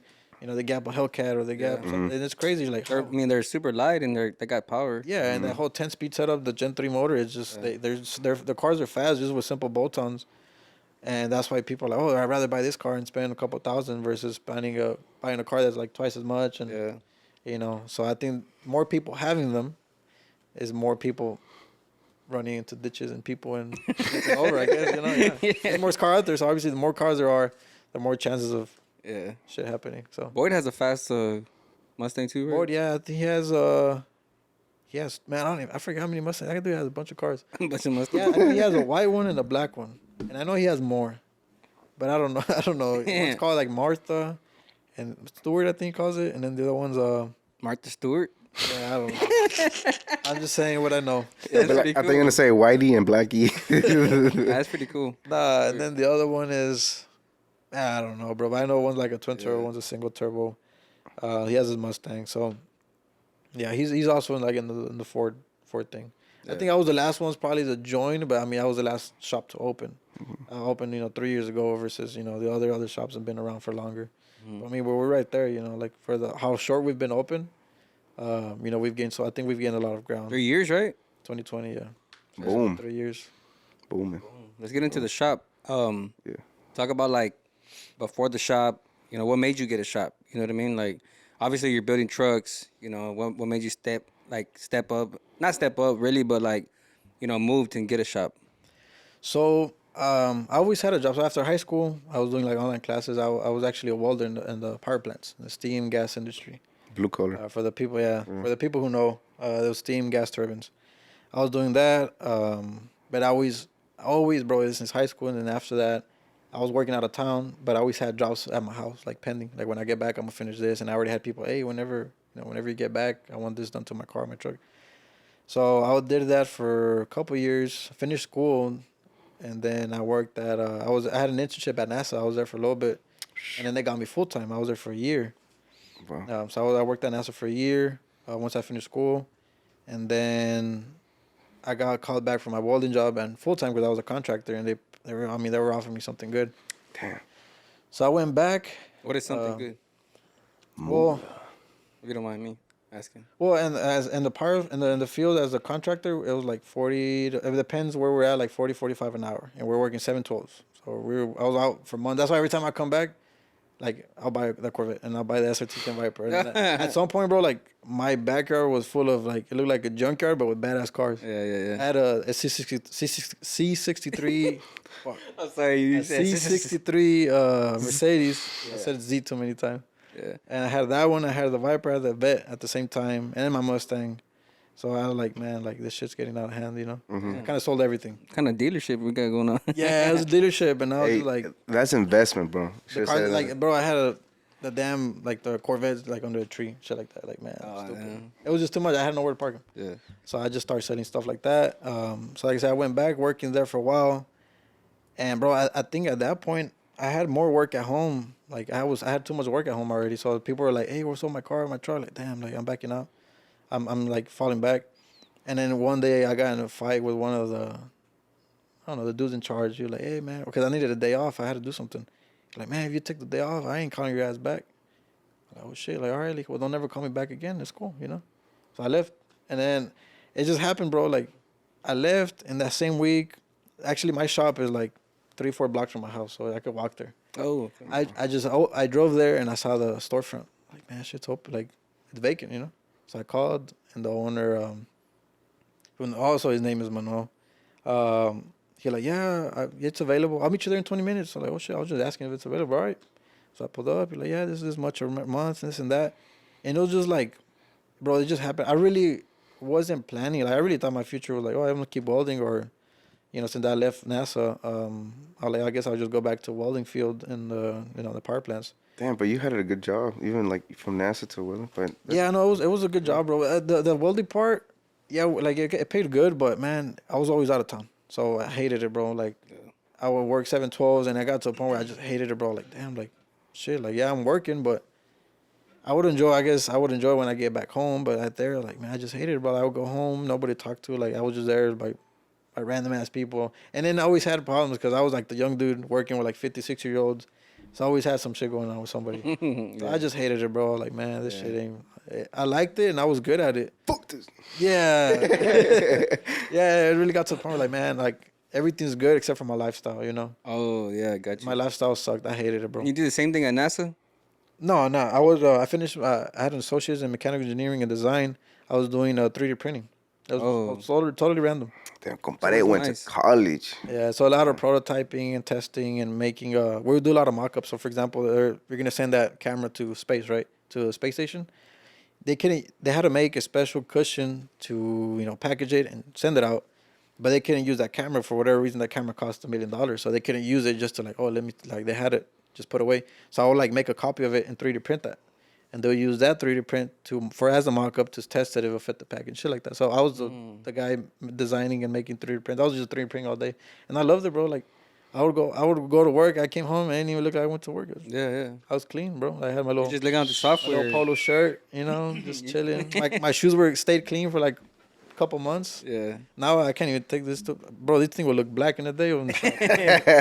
It's just, you know, You got it's the rocking the dunks. Shout out to exclusive. Russell. Oh, exclusive elements. Yeah. Oh, nice. Shout out to them. The plug. The plug, bro. Shoe plug. Gotta. Yeah, no, like, and then the asset was good, but it was just, I was so used to the overtime and the 7/12.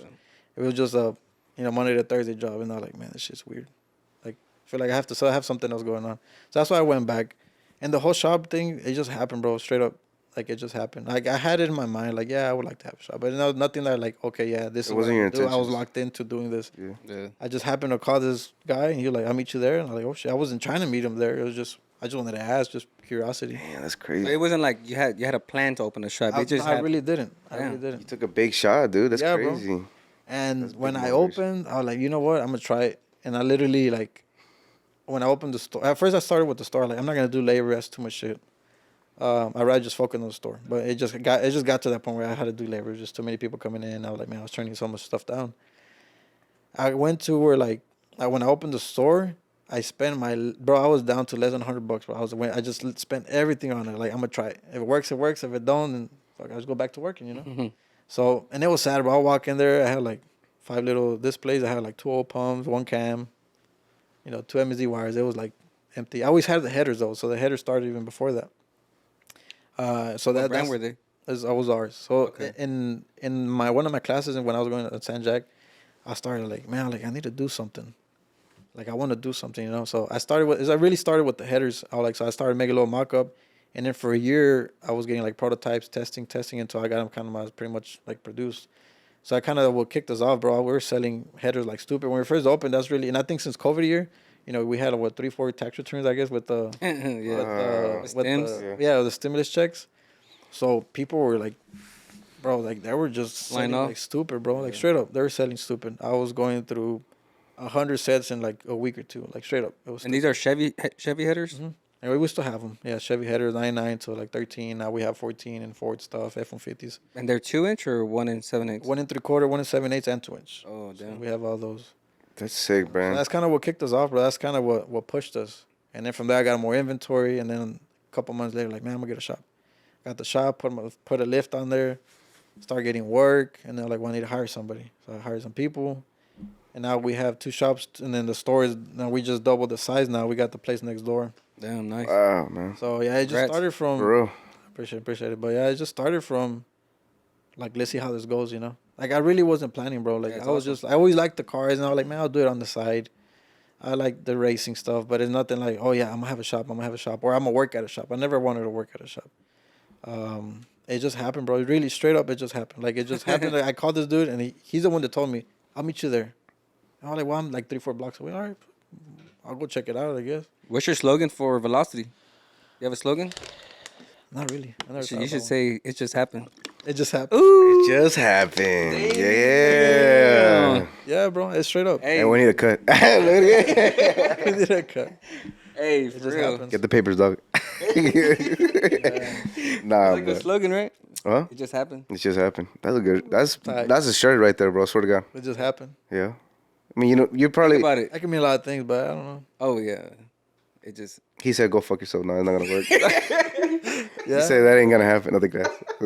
Nah, I mean, Not I kidding. don't know. But that's crazy though. Like, you didn't even start the shop like Yeah, not it's so long awesome, ago. man. Yeah. Yeah, I had no plans, bro. Like, and then the cars I had, I sold them. I'm like, man, I'm gonna put that money over here. Start buying inventory. Start buying, call, take a speed, retard, try to be a dealer.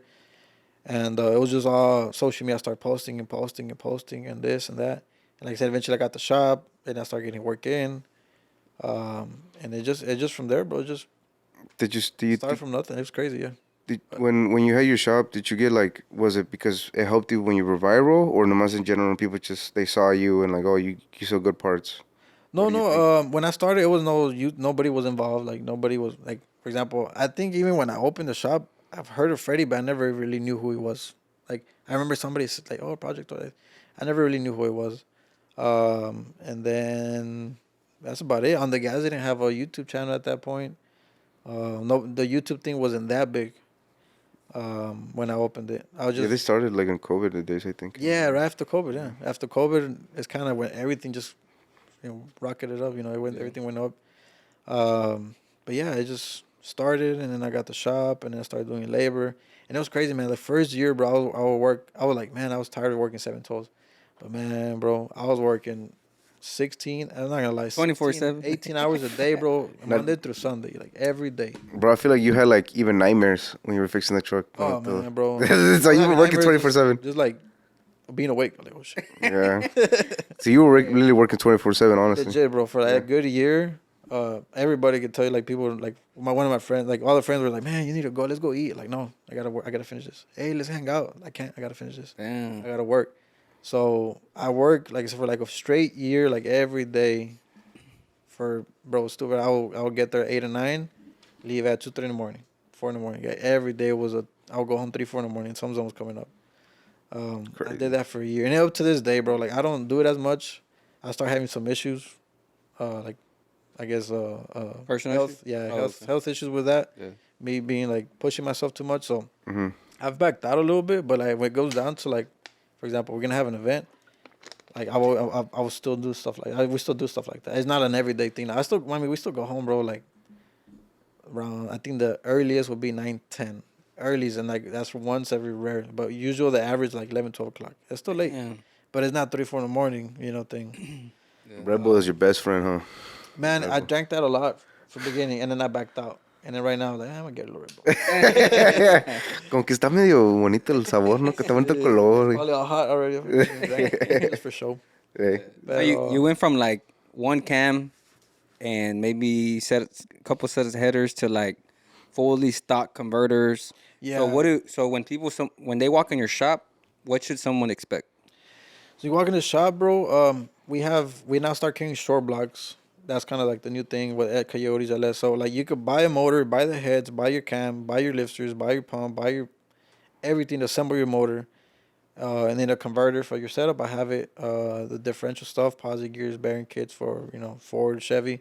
We have that. You need a fuel system, obviously. So we have injectors, fuel pumps, fuel lines, fittings for your trim. Like we have everything to basically build your truck from scratch. And my thing is always like try to have it in stock. We try to have it in stock. Even as like now we just carried start getting some Whipples in for like the new trucks. And as far as I know, most of the other people who are dealers, they're like, okay, you place an order through them, then they'll like drop ship them from Whipple. You gotta wait a couple weeks. But you have them in stock. But I bought them to have them in stock. So that way, like if you need them, you need it. I got it right here. You know. And what year is that? I have Whipples from like 18 to 20, like the Gen 3 F-150s, and then like the Gen 4, the 21s and up. So it started with those. Eventually, I want to get to the point where I have everything for everything, you know. But you're still. I've always been like mostly like the shop's always been the thing, but my thing's always like the store. I gotta keep it up. I gotta keep every week or two. Like okay, like I already have everything in stock. What new can I bring in that people will need? I don't know. Like I always thought, like man, I don't want to buy like investment money on like something like I'm gonna sell one a year, but. I always think about like after a couple months, like what else can I bring in? What else can I? So it's always like I need to add. Like that's the only way to grow. You keep the same stuff, you're gonna stay in the same place. Yeah. But I've always tried like think of something new, something different, or even stuff like our stuff. So it's always I'm always trying to just like the trucks. You always try to go faster. You always try to do this. The same thing I think about it like. You know, in our inventory, like man, I need to add this. I need to do this. Keep upgrading. Yeah. Keep upgrading. Yeah, upgrade. I mean, eventually, I want to, you know. Whereas like a little summit racing or something, that'd be cool. You know? Yeah. Now I didn't have you know, but like I said, I didn't have a plan on having a shop now, but now my mentality is to get to a point where it's like that big, you know. That's crazy that you took a big shot like that, man. That's good shit. Though. Man, I don't even know why or how. Like it's just like damn, it's crazy. It just happened. It just happened. I'm saying. Yeah. Man, straight up though, it really did. Everything just kind of. Just happened, bro. Straight up, and it happened to It just happened to be. We opened in 2020, and I think any shop or parts, you know, Texas Speed, everybody said like that was the best year where people they just had money, bro. Like they were getting checks without working. Yeah. Like oh, I got this. Like, But not even that, bro. There's like shops that they've been doing 10, 15 years, and you know they're not compared to like what you do now. man, You know it's crazy, but I think we could say that, bro. Like we have shops where like, well, with the stuff we've done in 3 years. Like we're just. Yeah. I'm not saying we're the biggest. We're not the best, obviously. We're not. But like in the short term, we've been like working and doing this. Like I think we've gotten pretty far. Yeah. As far as like we started with like a shop with like I said, little 3 display. Bro, I was straight up. I'll go in there. I'm like damn, this sucks. Like it's not gonna work. For the first week, bro, when we opened, nobody walked in there for like a week straight. I was just there like damn. It sucks. I was posting stuff on Marketplace. Offer up. I was on Instagram. I didn't have no followers. I had like 100 followers. Posting stuff on Instagram. I get like 2 likes. I'm like, damn, ain't nobody want this shit. You know? 100 followers in 2020 to almost 50K in 2023. Wow. Man, that's awesome, man. Congrats, for real. You should have took a picture like how you had your little like your store. I have some pictures still, yeah. Yo, and you should post that shit on IG, bro. Crazy too. I see the picture where somebody took a picture where we were painting the wall. Bro, I was like skinny, bro. Like 60 pounds. Like straight up. I gained so much weight when I freaking opened the shop. It's crazy. Just like the stress and the eating at 3 a.m. and we'll go get some tacos or stuff like that. Waterburger with a big old Coke and then go to sleep. Like that. It's all messed up. Yeah. We should definitely post that, bro. Like you made it type shit, you know? It's crazy. Nah, I haven't made it yet. But you know, but we're getting come up. Yeah. We're come up. Yeah. We're trying to get there. But So talk about like what all you do at the shop, like on trucks, you know, Chevys, Fords. You work on any Dodges? Nah. Not really. Okay, so talk just about Chevy, Ford, domestic stuff. And we're really focusing more on the Ford platform because that's a new hype, bro. Straight up. Yeah, for sure. Ford stuff. I mean, the 9906 Chevys or like the older, you know, the Silverados, they're nice too. I mean, but it's just something that's been beat on for like, it's been used for so long. They've been around for more than 20 years. So it's like, you're what do they call that term? Beating a dead horse or something, right? Yeah, you're just doing this. Oh, the 220 air can with the stall and these like. Yeah. It's the same shit. You know, it's been the same shit for years. So my like I said, my thing has always been like try something new with something different, a different platform. You know, I don't want to get outside the cars and trucks for Chevy. But yeah, we do Chevy stuff, but like I said, not a lot. I mostly push the Ford platform stuff. Like Chevy, man, it's just like every shop. Like I don't really in our area, I don't have competition because nobody works on Ford and South Houston, Pasadena. Yeah. Everybody does Chevy though. Like everybody in their house could do a cam kit. Like, straight up, like it's just like it's not a really a platform I want to push, you know, because it's so common and people doing them in their houses. People are like, oh, like for example, they come in for a quote, like, oh, this much. Oh, I got a homeboy do it for $100 in his house. I mean, go ahead, you know, but it's just tag him. They can't say that. Like we get that all the time, and it's just like, okay, that's fine, you know. it's just like there's no the I think the Chevy engine, unless they're doing a full like race truck build, like the regular bolt-on stuff, like there's nothing wrong with it, man. But I feel like it's just You think it's too too much. played out? Nah. I mean, yeah, maybe, but the thing is the area, bro. Like South Houston, Pasadena. Bro. I think in our little 5 mile range, not even 5 miles, 2-3 miles. I got like probably like more than 10 shops around us. They do the same Yeah. thing. The exact same thing. So it's like if you do the same thing, I mean, it's just like I don't know. There's nothing. You're not gonna be different, you know. Yeah, yeah, You yeah. do the same stuff. Everybody else, you're gonna be the same as everybody So else. like the Fords then. So tell us. I mean, well, you said you did the turbo kits. Y'all do like cam swaps. Have you ever Yeah, done we cam do all swaps? that stuff too. Yeah, we do. I think at this point we have the shop full of like big projects. So I haven't really been taking a lot of work, just because we're kind of backed out and this stuff. Like okay, a big project. The problem is like, you start in on the way. Oh, I need this, and then this is back order, and then this is got to take a week or two. So meanwhile you're waiting for those parts, you start on something else. So it got to the point where like we mostly have like big stuff. We do have like small builds, like little stuff to do, and we don't. We try if we could do them, we'll do them. Like a little Saturday gear swap and pause year or something. We could do it quick. We'll do it. But for the most part, now we're actually like kind of. I'm trying to push, like I said, like the Ford platform. That's a new hype. Yeah. And it's not something I'm competing against really. Anybody, nobody's really messing with that. Right. Yeah, because when you hear velocity, you think of like Ford. Yeah, I but feel it like- started with Chevy. I mean, like I said, Yeah, yeah. my first truck was a Lightning. Yeah. And I have my Mustang. That's the only car. That's the oldest car I've had like that I've kept. It was a 2013. So that's the longest one. Every other car I've sold already. But that's the one that I've kept. So I've always been a Ford guy. And then the Chevy. I mean, I worked on Chevy just because of how simple they were, you know. And back then, bro, Yeah. like a turbo, for example, I used to do like turbo kits in my house even before the shop. A little turbo 6.0 with a 480, make 800 to a wheel. That's a fast little truck. But back then, you couldn't do that with the Ford. The Gen 1 Coyote 6R80, those trucks were heavy. They're kind of ugly.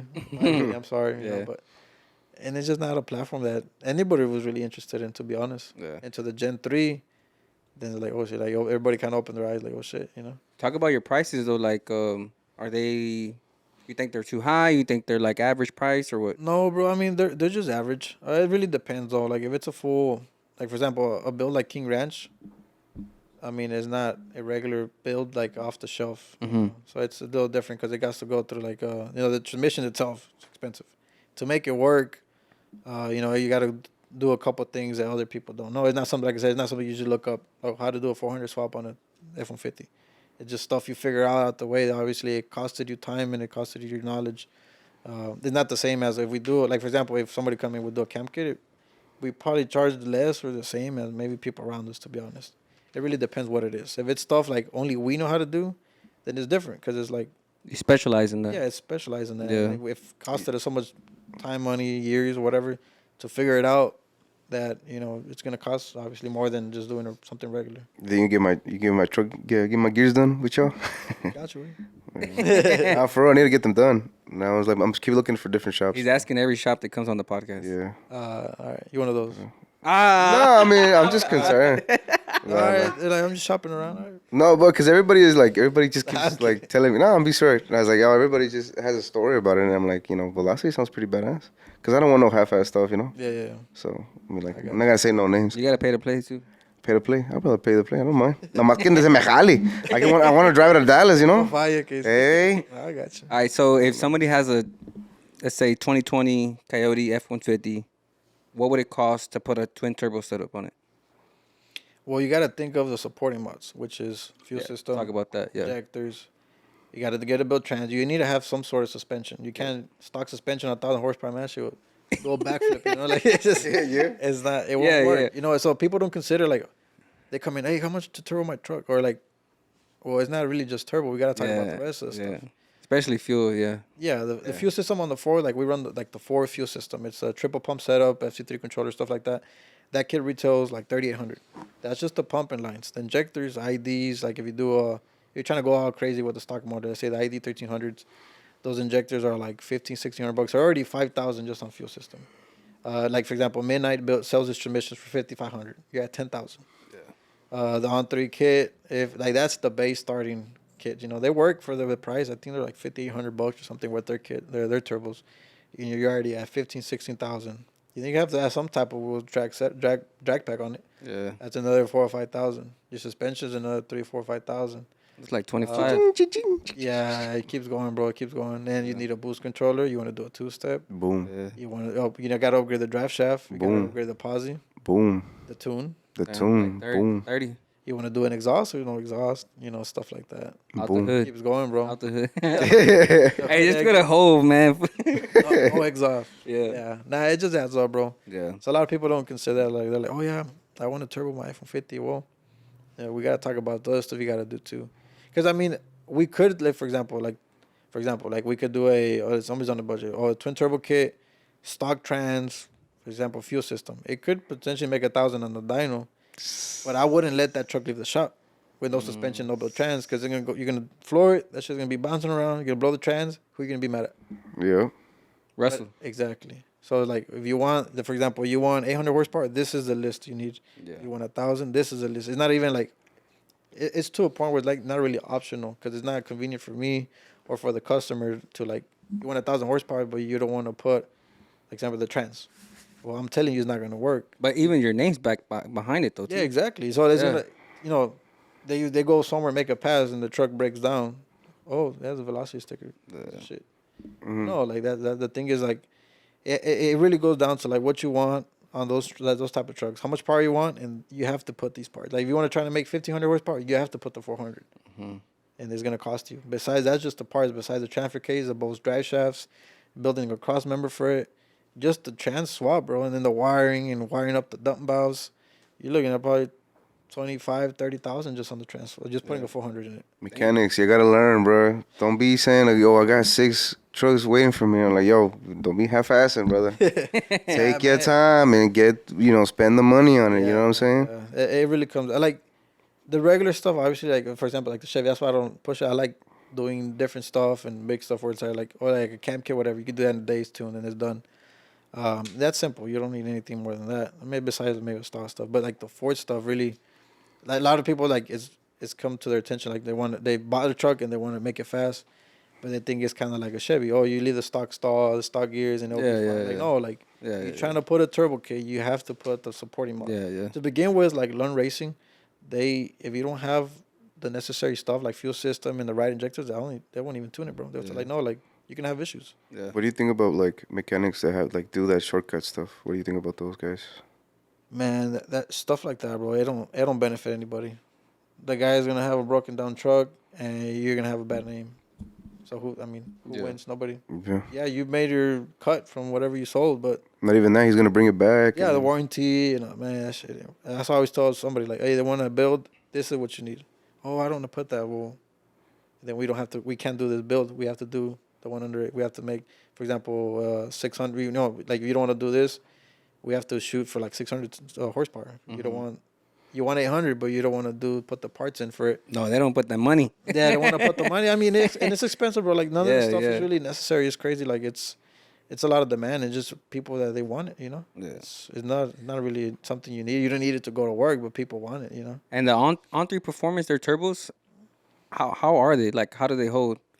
They offer VS Racing snails? No, it's their own turbos. Actually, on my truck, the purple one, when I first put it together, I put on precision turbos. I never even put on. I ordered it with no turbos. I like, no, I want precision. So I put a set of 62, 66s, and the truck was running good, like better than I think other truck with on 3 at that time with that much boost. I think on when I went to go run it, bro, I thought it was like the fastest shit ever. I went 590s. Yeah. I went 590s full weight on like 16, 17 pounds. Like, damn, it's crazy, that shit's moving. But I hadn't seen another truck on 16, 17 pounds run a 590. So I'm like, okay, it's the turbos, But I think I've yet to build a truck with on 3 turbos. Their kit's good. Their turbos, I think they're good too. But I mean, the precisions, obviously, it's a bigger. You're paying the money for it. Obviously, it's a big step. How the part comes in, where it comes in, spool up time. They just pull a lot faster. So your 60-foot is gonna be better. Your 330 is gonna be better just on the turbo swap itself. Mm-hmm. Just the snow. Yeah, just swapping the turbos. Yeah. I think I don't quote me on this, but I think I was one of the first ones to try the precision turbos because you have to modify. It's a different flange on the exhaust housing. Ooh, tag him, bro. No, it's a different flange, and the whole housing itself, like the center line of the turbo, it's at a different height. So I'm like, man, I'm gonna try it. So I kind of did a little jig at the shop where like, okay, I lined up the on 3, and then I lined up the precision, and then cutting the flange at this height with the little as a 3-inch to like 2.5 transition. So I did it on mine, and it worked out. The same cold size, the cold side fit, the downpipes fit right on the precisions. Everything was just like a straight swap, and the truck worked. And then I went from the 62s to 64s, and the truck just, and then I put the motor, and it kept going faster and faster. And then like that truck, it was fast at its prime, but it's outdated a year. So right now, if that truck was running with the same setup, it'd be like the slowest one. Yeah. But So could you say that you were like one of the first ones in Houston to build the F-150 platform up? no, Like it really started. I think the guy that started was a manual with a little baby. That's what he called it. It was a white truck. When he started it, he started that truck, and he started, I think, Grudge racing, and then the hype of the F-150 started. And that's kind of when I bought mine. That's kind of when, like, at the end of 2020, I'm like, oh shit, I'm gonna buy me a little shop truck. We were doing okay. When I first opened, man, I couldn't afford. I couldn't probably afford a Red Bull, bro. No, like I said, to be honest, just I try to do most as I can, and it worked out. But then I'm like, okay, I'm gonna get my own, and then start that. The guys, I think Manuel would be the one that started with his truck, the white one. He started that platform, and then I started. I was right behind with my truck, the purple Magma Red, the purple truck. Yeah. Then I started pushing that truck, and then we started going racing. And then that's when we started like, hey, let's try this, let's try that, let's try this. So we kind of like the Ford stuff, like we kind of came up, I guess together. Like we both start. He would try something, and I would try something. He would try something, and we just like kind of learn from each other to where like it just it grew so much faster in such short period of time. Because everywhere, like when we go racing, like if he's there, we're there, and we're there, he's there. Like we're always racing kind of together every event. I support him when he usually has a grudge with somebody, and he's on our side when we race somebody. So it's always been like we're always kind of together in the racing stuff. Yeah. If he has a grudge race, like it's in Louisiana, I didn't even have a race, but I still went, go support him and be there. And if I have a race somebody, he'll pull up too and be there. So it's. So y'all been cool for a minute then, right? Yeah, man, we've been cool for a while. Like I said, I started when I needed to build a build 10 or 80. He's like, "What do you want it for?" "Oh, it's my truck. What are you doing to it?" And it's funny because I remember he was like, "What are you doing?" Like, "Oh, I'm putting it on 3 with precisions." Like, precisions? You got to mess with the flange. I'm like, "Yeah, I modified them."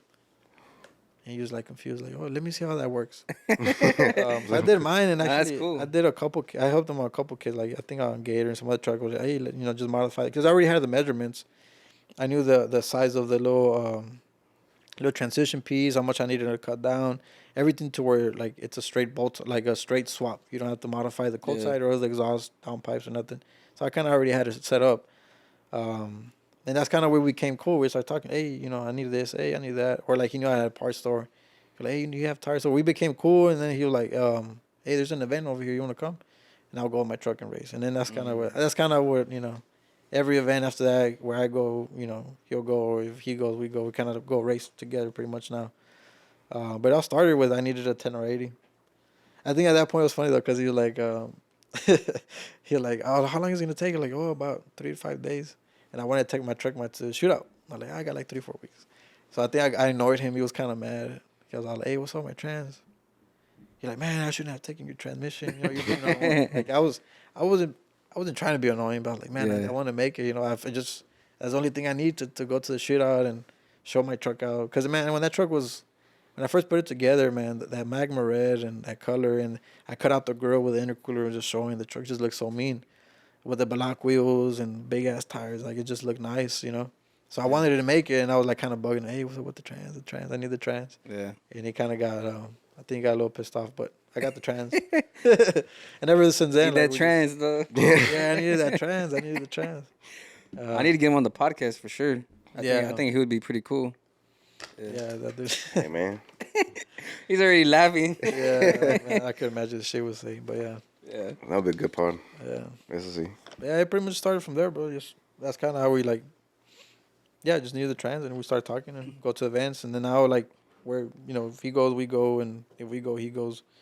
Talk about like the trucks y'all built at like other builds, like maybe famous builds or whatnot at a Velocity. You say you built Freddy's. You got King Ranch. Did I do the OJ?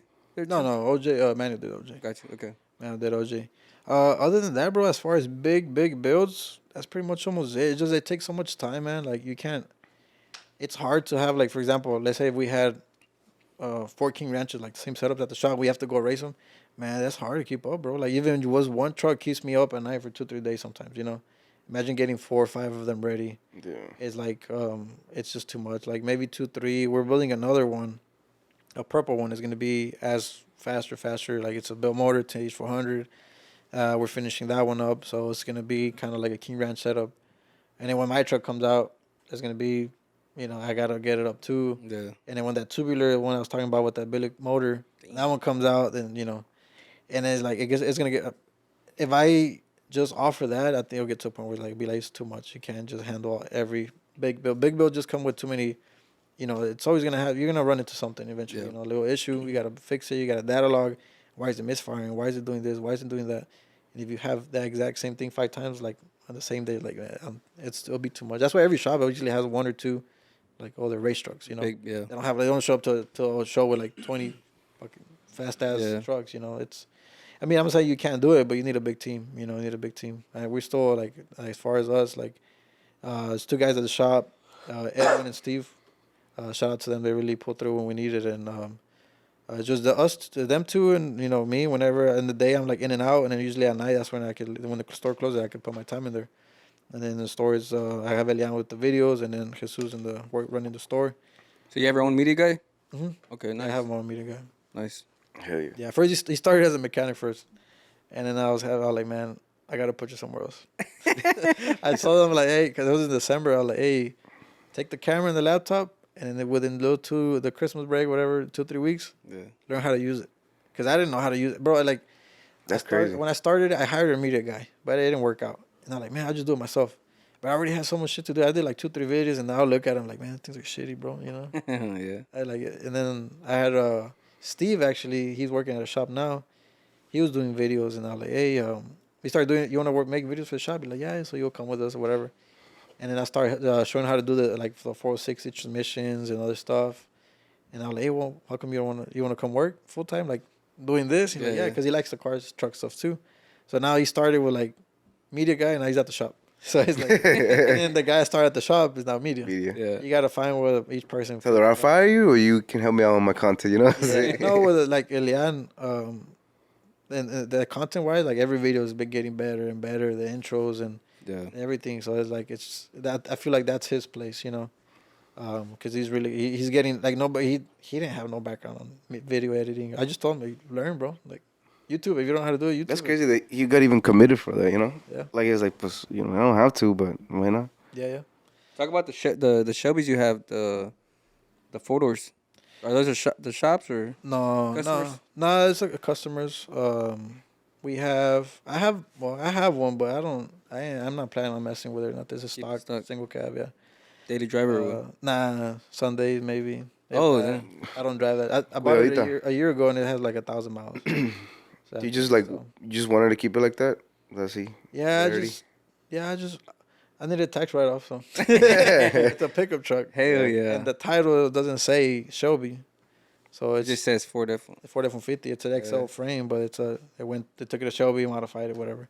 And I didn't buy it. It's not fast, it's slow, but I just like just have like Shelby's. Just have it there, Yeah. I just park there every once in a while. I'll pull it out on a Sunday though. That's the only day I could take it out. Every other day I'm too dirty I don't want to sit in it. And that's a lifestyle I want to live though, for real. It's like, yo, let me just go on Sunday cruise and then. Yeah, I just drive it. So if you can, would you get a TRX or a Shelby? I mean, you have a Shelby, but if you went Shelby. I don't know if y'all saw a video. We raced. Yeah, I seen it. But man, it wasn't stock to stock. We still yet to try it. But one of the customers' trucks. We have a couple Shelbys that are customers, but that was one of the ones that were like, oh yeah, let's keep going with it. So we put a transmission for midnight. We turned up the boost, and then Tony, good friend of ours, he's actually the one that owns the King Ranch and the other truck. He pulled up and he bought a TRX. Like, hey man, let's go run them just to see, just for shit of it, just to see what it run. For content or what? Yeah, no, yeah, it's just content. I'm sure people want to see what does the TRX run versus the Shelby. That's kind of because Chevy didn't come up really with a truck like that, I would say. performance. Like Yeah, it's kind of their competition, TRX and Shelby. And then Shelby has like the drop truck, and the Shelby has like the lifted off road one. And the TRX is only the off road option. Yeah. But like, man, let's go test it. And I was like, it should be faster, but I want to see how much. Man, it was stupid. It was like, yeah, it was a big ass. Blew him away. No, like we raced, and I like take off first. He floored it, and I floored it, and just, bro, like it literally just he went off camera. And then like, let's do a dig, and then I like take off first. So I let him like take off. He was like 2-3 trucks ahead of me, and then I took off, and bro, I passed him up like hard. And it was like, damn, it's a big difference. But like I drive Shelby that for the win. yeah, the Shelby. Yeah, I like stock to stock. I don't know. It should. I think it's faster too, but I haven't tested it. But that specific Shelby was a lot faster than the TRX by far. It wasn't even. It was crazy. I was like, damn. Like, I have a question. We never think about that. Did you? So as a guy that been working for trucks for years, do you still want to go full performance, or you want to go like clean trucks? You know what I'm saying? What do you prefer? what do you mean clean trucks? Though? Like intros, draw bags, No, sound I've system. never been in that scene. What do you think costs more? Oh, my racing, bro, by far. I know that everybody. The thing is the maintenance, bro. Like, you take a show truck to a show. You know, I mean, you wash it, put it on. Not like, oh, you got to put a new motor if it blew up. Like, Yeah. you park it Yeah, there, yeah. people see it. It's nice, airbags, whatever. But over here, bro, we got motors are 20, 30,000. The transmissions are 20. That thing blows up. The transmission cracks and it cracks the block. That's both of them. Mhm. The trash, So the racing, I'm sure a lot of people agree it's a lot more expensive. It takes a lot more dedication, and I feel like a show truck, it'll take money to build it. Like, don't get me wrong, but I feel like once it's built, it's kind of stays. Stagnant, yeah. Yeah, you keep it in your garage, you take it to a show, you put it on the trailer. But over here, like, man, there's so much shit. You could wreck it, you could hit the wall, you got to replace the whole truck, repaint it. Break some bones. Yeah, even to build them, maybe you like a full on, like I feel like maybe a show truck, you might spend the same, maybe more. It depends, on both the race truck and depends on the show truck. But as far as like, let's say having the show truck for 2 years versus having a race truck for 2 years, the race truck is gonna be by far more expensive. Just keeping up, we're like buying 4 tires every 2 months, every month.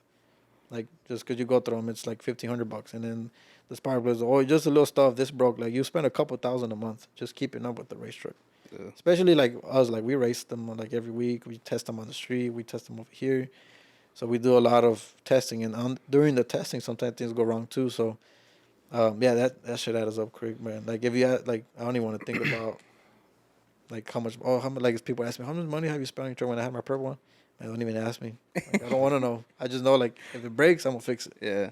I say once I started, like, if I start adding numbers, like, man, could have probably had another house, shit like that, So honestly, you just Lambo- prefer straight up performance or stock. That's pretty much what you prefer. Yeah, man, I've never been Intros, an never- I don't even intro think guy. stock, right? Huh? I don't even think stock, right? You say he had a stock Shelby. Yeah, like, Oh, Yeah. nice little truck like that, yeah. Or if I like, supercharged though. it's not fast. It's not a race truck. Yeah, Yeah, race yeah, truck, yeah. You know. Like, for example, like my first. But it's not like OEM. a stock F-150 at the dealer. I mean, OEM. It is Well, stock. not 'Cause even. that's how it came. Yeah, that's how it came, bro. Aparte, that's That's how yeah. it came. Right? Yeah. Showroom. Yeah, that's true. You're right. You're right. Yeah, yeah. It's just a package, Yeah. That's just how it came. Man, that's crazy. I never thought like a guy like, oh yeah, I like billets. No, I don't really like billets. That's crazy. I don't, man. bro. Nah, that's. I don't think I would ever own a truck on bags or billets or intros. Yeah. That never interested me. Nice. I don't. I like a truck with nice wheels, but it's a race truck. Mm-hmm. With their 15x14s or so, whatever it is. But I've never been like, oh, I want 28s. Not even an old school 28 by OBS or something 14s. like that. 17 by 11. No, you want 15 by 14s, not 20 by 14. Exactly. Yeah. Not the offset billet, like the OBS style. No, like, Yeah. Mhm. I've never been a show person. I don't like the show. I feel like there's no excitement on there. The hype, bro, like when you have a grudge race, you're sitting in the truck, like, oh shit, like this. That could go wrong. adrenaline, man. Adrenaline, man. It's not. It still you don't- catches you? Oh hell yeah. man. Talk about that. Like, how do you feel whenever you're like, when you're at the tree, they go to the button, trans brake or whatnot. Like, how do you feel when you're in that moment? Bro, I feel like I'm more nervous the day before than that moment. Like the day before, or like even when we're scrambling, I was driving to the track. I'm like, shit. I was telling the guys, Edwin and Steve, they're like, man, I don't know why I already feel nervous. Like, nah, just relax. I'm like, I don't know why, but I already feel like shit, that time's gonna get there, and then Antsy, right? yeah, you get antsy, and then every time you're in the truck before you race, like, damn, I gotta go to the restroom. But I know I don't have to go. It's just, Man, no, I was nervous, bro. That's why I left. I think that. no, it's always a thing. Like, I know now, like, damn, like, it's always been the thing since day one. You get that adrenaline, but it's weird. Like, once you go into the burnout box, all that goes away. You're in the zone. Yeah, straight up. It's weird. Like it's just like there's so many thoughts and stuff you go through your mind while before you're at the staging lanes. You're checking your tires. I'm all like shaky and shit. Like it gets me every time. That's how it is. Yeah. But it still doesn't get to me where like okay, I messed up because I was nervous. Like no, like I'm in the race. Like I'm locked in. Like I know I'm doing this, and it's great on the like. Well, now we do the 4-wheel drive burnouts, but before you do a burnout, you gotta turn on the boost controller, put it on 4x4, make sure the CO2 bottle's open, make sure the buttons on the trans brake are turned on. So like I had to check like 4 or 5 things, and then I could back up. So and then I was backing up. I'm like, okay, the buttons, this one turned on, this one turned on. I would like hit the same button like 20 times, make sure it's on. The bottle, close it and open it. Close it and open it. Okay, Yeah. Okay, it's open. And then Should I open it? Yeah. And it's always these things because you don't want to lose for something stupid. Like, because the bottle was closed. Yeah. God CO2, damn, yeah. you know? So stuff like that. And then, like I said, once you get to the once you about to do the burnout, I feel like I feel like almost as if my body goes numb. Like it just, everything I was feeling or that little twitching Jittery, hand shit, yeah. it goes away, bro. It goes away. And then during the pass, like, I don't even remember the race. I just remember the burnout and then when come around. Like during the race, it's kind You of ever, you ever pull like a Vin Diesel, like a, I live my life with a quarter mile. Is it true that like because it goes by so fast and like you don't really think when you're driving, you're just like your mission is go finish forward, get to the line, yeah. Stay in front or whatever it is. Yeah. Like I said, sometimes Are you even like looking at the guy like no? Nah. Just as like no.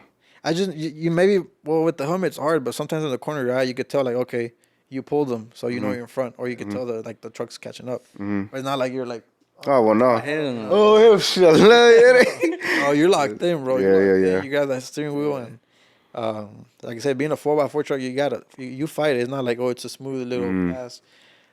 Before we had an air shifter, I was actually like one hand with the scramble steering wheel, and I was shifting with the other hand with the 400 Tage 400.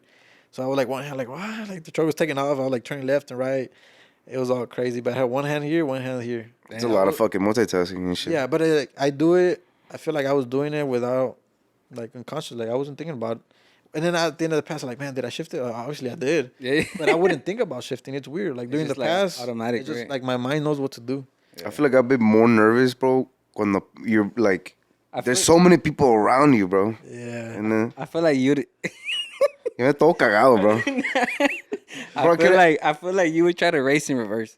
Bro, shut up, bro. Yeah. I'll be scared going 80 miles an hour, bro. I feel like you'll burn out and then you'll be like Those this. guys are like, go take off. Hola, dude. No, people do that because they'll do the burnout and then they back up. And They then forget to put they're it. like, okay, yeah. And they fucking back Not even that, bro. I get so like nervous because it's so crowded, güey. Y luego como que, vente acá, párate acá. Oh, come over here.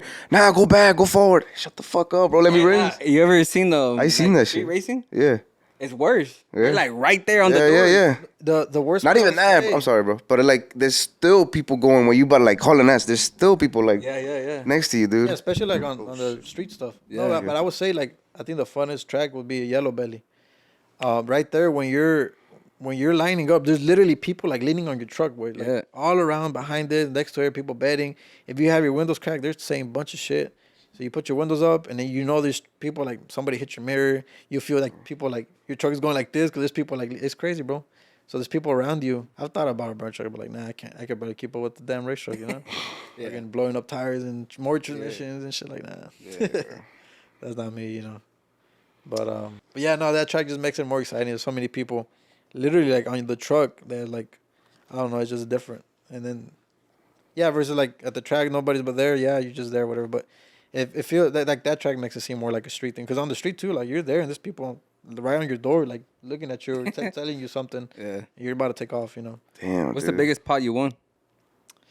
Biggest pot, the Grudge race stuff. Yeah. I haven't really Grudge race a lot. We usually just go to classes, so I haven't won like a big pot. Like okay, Gremlin was 10K pot, and then we had this race. It's gonna probably be I don't know 10, 20,000 on this pot.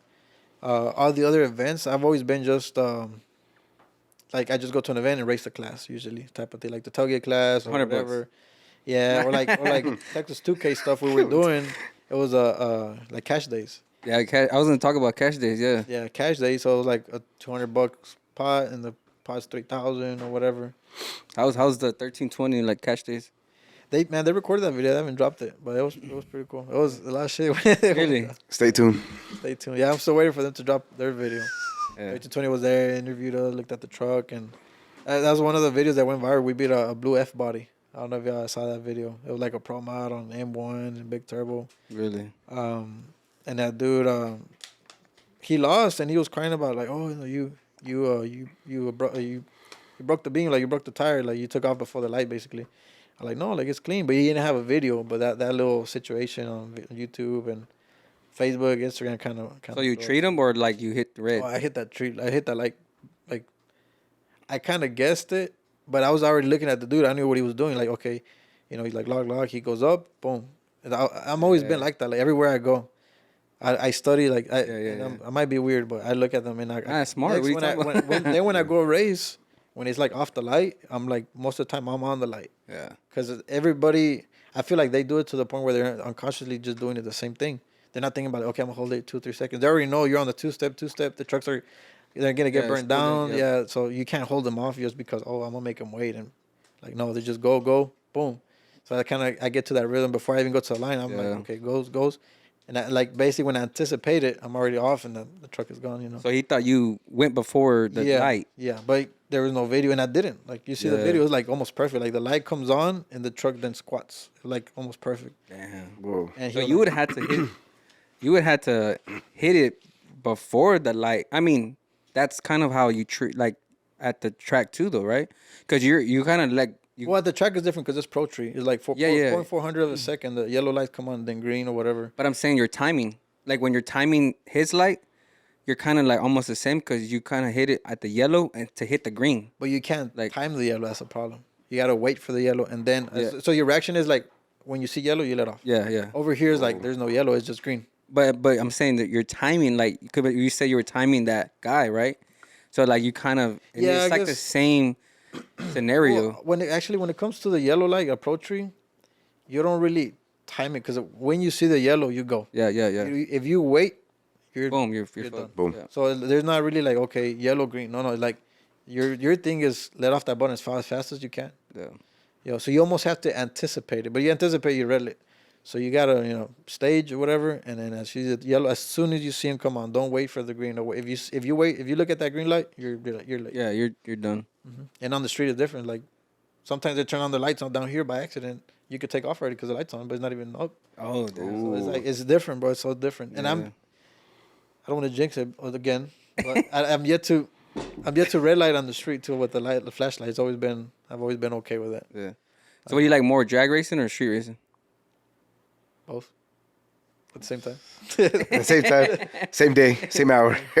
Yeah. Nah, it's like I said, the 4x. If it wasn't for the 4x4 truck, like we wouldn't be doing no street stuff, Yeah. But like the no prep. I mean, I don't think I would build a big tire truck or no prep car or nothing. Yeah. Just these trucks kind of turn into a no prep truck because you could go down a regular street, bro, and make a fast ass pass on them. Yeah. You don't need nothing more than that. And then you go to the track and. Like I said, at the track, they're fast and they're good, but the radial two-wheel drive truck will still have the advantage over the four-wheel drive. It's a little different. Got you. Couple last questions. What is like some advice you would give to like maybe someone who wants to open up a shop, and some advice to those maybe want to get into racing, building their trucks, or even building the Coyote platform, F-150s? Well, I guess with the shop thing would be you gotta be ready for anything, pretty much. Anything that happens, whether it's shop-wise or like something happens with somebody's truck, you got to take care of it. You got to take care of this. So you got to be ready for anything. And then building a truck, just do it right first time, Oh, yeah. Don't BS. Don't. Tag him. You can't do it right now. Just wait till you can do it the right way, to be honest. Because then it's going to bite you in the ass, man, every time. Yeah. You do it, you want to cheap out on this and that because you can, afford this. Just wait till you can afford it and then do everything, and then you won't have regrets. Versus like doing it, now you broke something, now you're like, damn, your truck is down. And still can't fix it. Do it right the first time. Yep. And do it right done the with first it. time. And I know everybody Spend the says money. that. Yeah, I know everybody says that, but if you want to do it and if you can, then just do it the first time. Yeah. Just don't be like, oh yeah, I'll do this later, because honestly you won't. Yeah. You'll wait till it's broken, and then you're gonna be mad, and then you spend double. Yeah, it's just spend double. Because you're already there. You've probably just done it already. Even if you fuck up twice, learn from your mistakes. You know what I'm saying? Yeah. pretty much. What do you think about the podcast? What do you think about the setup? Like what we're doing? Man, it's badass, bro. I like it. I like it, everything y'all doing. Like I said, what caught me was like the little shorts, and then the little short videos I did on the reels, Instagram, and then I was like, oh shit, and then like the whole setup, you know, it's legit, bro. I like it. It's badass. Appreciate it. Keep going, And then the keep corn going. dog one. Huh? The corn dog. You have to have a corn dog from now on. Bro. Yo, you know what? We're gonna get a frozen corn dog, and then we're gonna put mold on it so we can have it right here on the wall. We're gonna go. You talking Yo. shit? You pull out the corn dog. I know. Oh, Hey. swear to You God. gotta get a mic, like a A corn. corn dog. Glizzy. You got a glizzy? I'll get that for man. We'd have to like mold it for real. Yeah. Gold. Gold plated. Oh, Three man. corn dogs. Instead of like those Nerf gun holders, I mean, you know what I'm saying? We're gonna put a glizzy gold right here. Man, that dude had one of those carnival corn dogs. And Huge motherfuckers. Bro, 100 of them. it's crazy that little video we put that little glimpse and then somebody else did and it got like some random dude got that little Ricky corn dog something, right? thing. Yeah, it got Yeah. like 700,000 views. I'm like, damn. nah, his This is so random, dude. it's because I think you know, can I tell you why? Maybe why? What? Because he added like hashtags and stuff. Oh, yeah, yeah. And like his algorithm like pushed hard. Mm-hmm. Yeah, yeah. Like for real. And at that time, I guess with the YouTube video, and then the YouTube videos too, like they blew up because of that. Yeah, he screen recorded all that Yeah. stuff. I Man. know that Wow. sucks. They He's did getting that to my sued. podcast, one of them, and they did the same thing. That shit. Yeah. Nah, that shit blew up though. But Yeah. we'll be waiting for more glizzies. Hey, yo. There you go. But legendary podcast. For About sure, it. man. Honestly, brother. Thank you for coming out. Thank you for your time. I don't know, you got to build some, you know, you got to go back and build some fast trucks. I'm gonna go pull up to your shop. We want to take. Hey, do you mind us like shooting content over there? I don't mind. It's cool. Boom. Can I do content in my truck? That's fine. Let's get it. Yo. We just like pull up, shoot some content, record like what you're building and stuff like that. Let's give you the keys and then a little 10-second video. Like, all right, bro, I gotta go. You tripping. Nah, but you're my size, so I mean that's cool too. I really want to do content for that. Nah, for sure. Yeah. Yeah. Cool, man. Hey, well, thank you for tuning in to Go Hard Podcast. Make sure you check out Velocity Performance on Instagram, TikTok, and YouTube. Hit him up. If you got a 5.0 Coyote F-150, he's the man to go to.